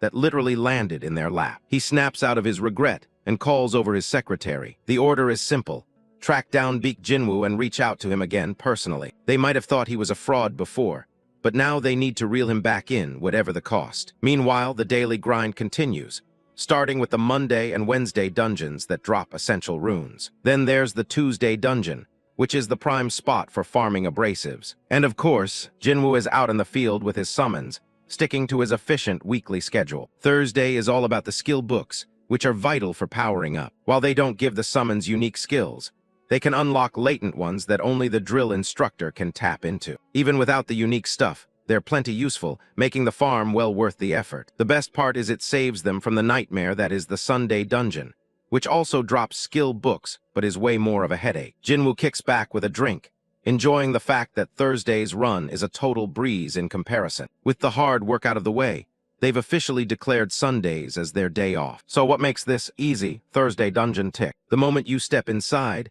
it's a boss rush, and a massive monster is already waiting for a fight. This dirt golem boss has a defense stat so high it's basically stupid. The textbook strategy is to bring in a bunch of B-grade white wolves and just spam defense down skills until it softens up. That's honest work, but Jinwoo isn't really interested in playing by the rules. He stands his ground as his summons prepare to unleash chaos. A heavy hit connects, shaking the very ground beneath them. Why bother with debuffs when you can just brute force the whole thing with raw, overwhelming power? After the dust settles, Jinwoo realizes there's a bit of a problem with his performance. He's basically steamrolling the content with maxed out summons, which makes for a terrible tutorial video. He thinks about sticking to the standard meta next time just to make it relatable. But where's the fun in that? He signals his massive titanium golem to step up to the plate. The plan is simple. Let the golem tank while everyone else focuses on the boss's weak point in its head. It's a clash of titans, as the two golems lock horns in the middle of the arena. To finish things off, Jinwoo calls in a wind falcon to dive straight for the kill. Lamba focuses her magic, light swirling around her staff, as she prepares her next move. Jinwoo points toward the boss, issuing a command to his top-tier summons. He knows exactly where the weak spot is. He tells them to aim straight for the head. A massive stone fist connects with a bone-shattering crunch, sending shockwaves through the arena. The impact is so violent that the boss's rocky exterior starts to crumble under the sheer force. Chunhyo doesn't waste a second, charging forward with his blade drawn to keep the pressure on. The drill instructor looks completely unfazed, even with a mountain of a monster looming right behind him. With a series of lightning-fast strikes, the boss's defense is completely shredded into pieces. Now that its vulnerable blast dragon steps up, her staff glowing with an intense, burning heat. She looks terrifyingly calm as she focuses all her mana into a single, high-output spell. A colossal fire dragon erupts from the magic circle, roaring as it lunges toward its target. The entire screen turns white as the boss is swallowed whole by the inferno. When the flames die down, there's nothing left but the scorched, crumbling remains of the dirt golem. Blast Dragon touches down gracefully, her work finished in a matter of seconds. System notifications flood the screen, confirming the clear time is a staggering 5 minutes and 10 seconds. Jinwoo checks the timer with a smirk. They just shaved a full minute off the national record. He watches the drill instructor walk away, realizing just how broken his summons actually are. For now, he decides to keep him on the bench for the final dungeon. He doesn't want to show his full hand just yet. Honestly, he thinks he could clear most of this content with just a properly leveled Blast Dragon. She catches him looking and beams with pride, looking like the happiest mage in the world. Jinwoo gives her a quick pat on the head, already calculating how much faster his next run will be. While his summons relax, he starts prepping for another round to maximize his efficiency. He's not one to waste time.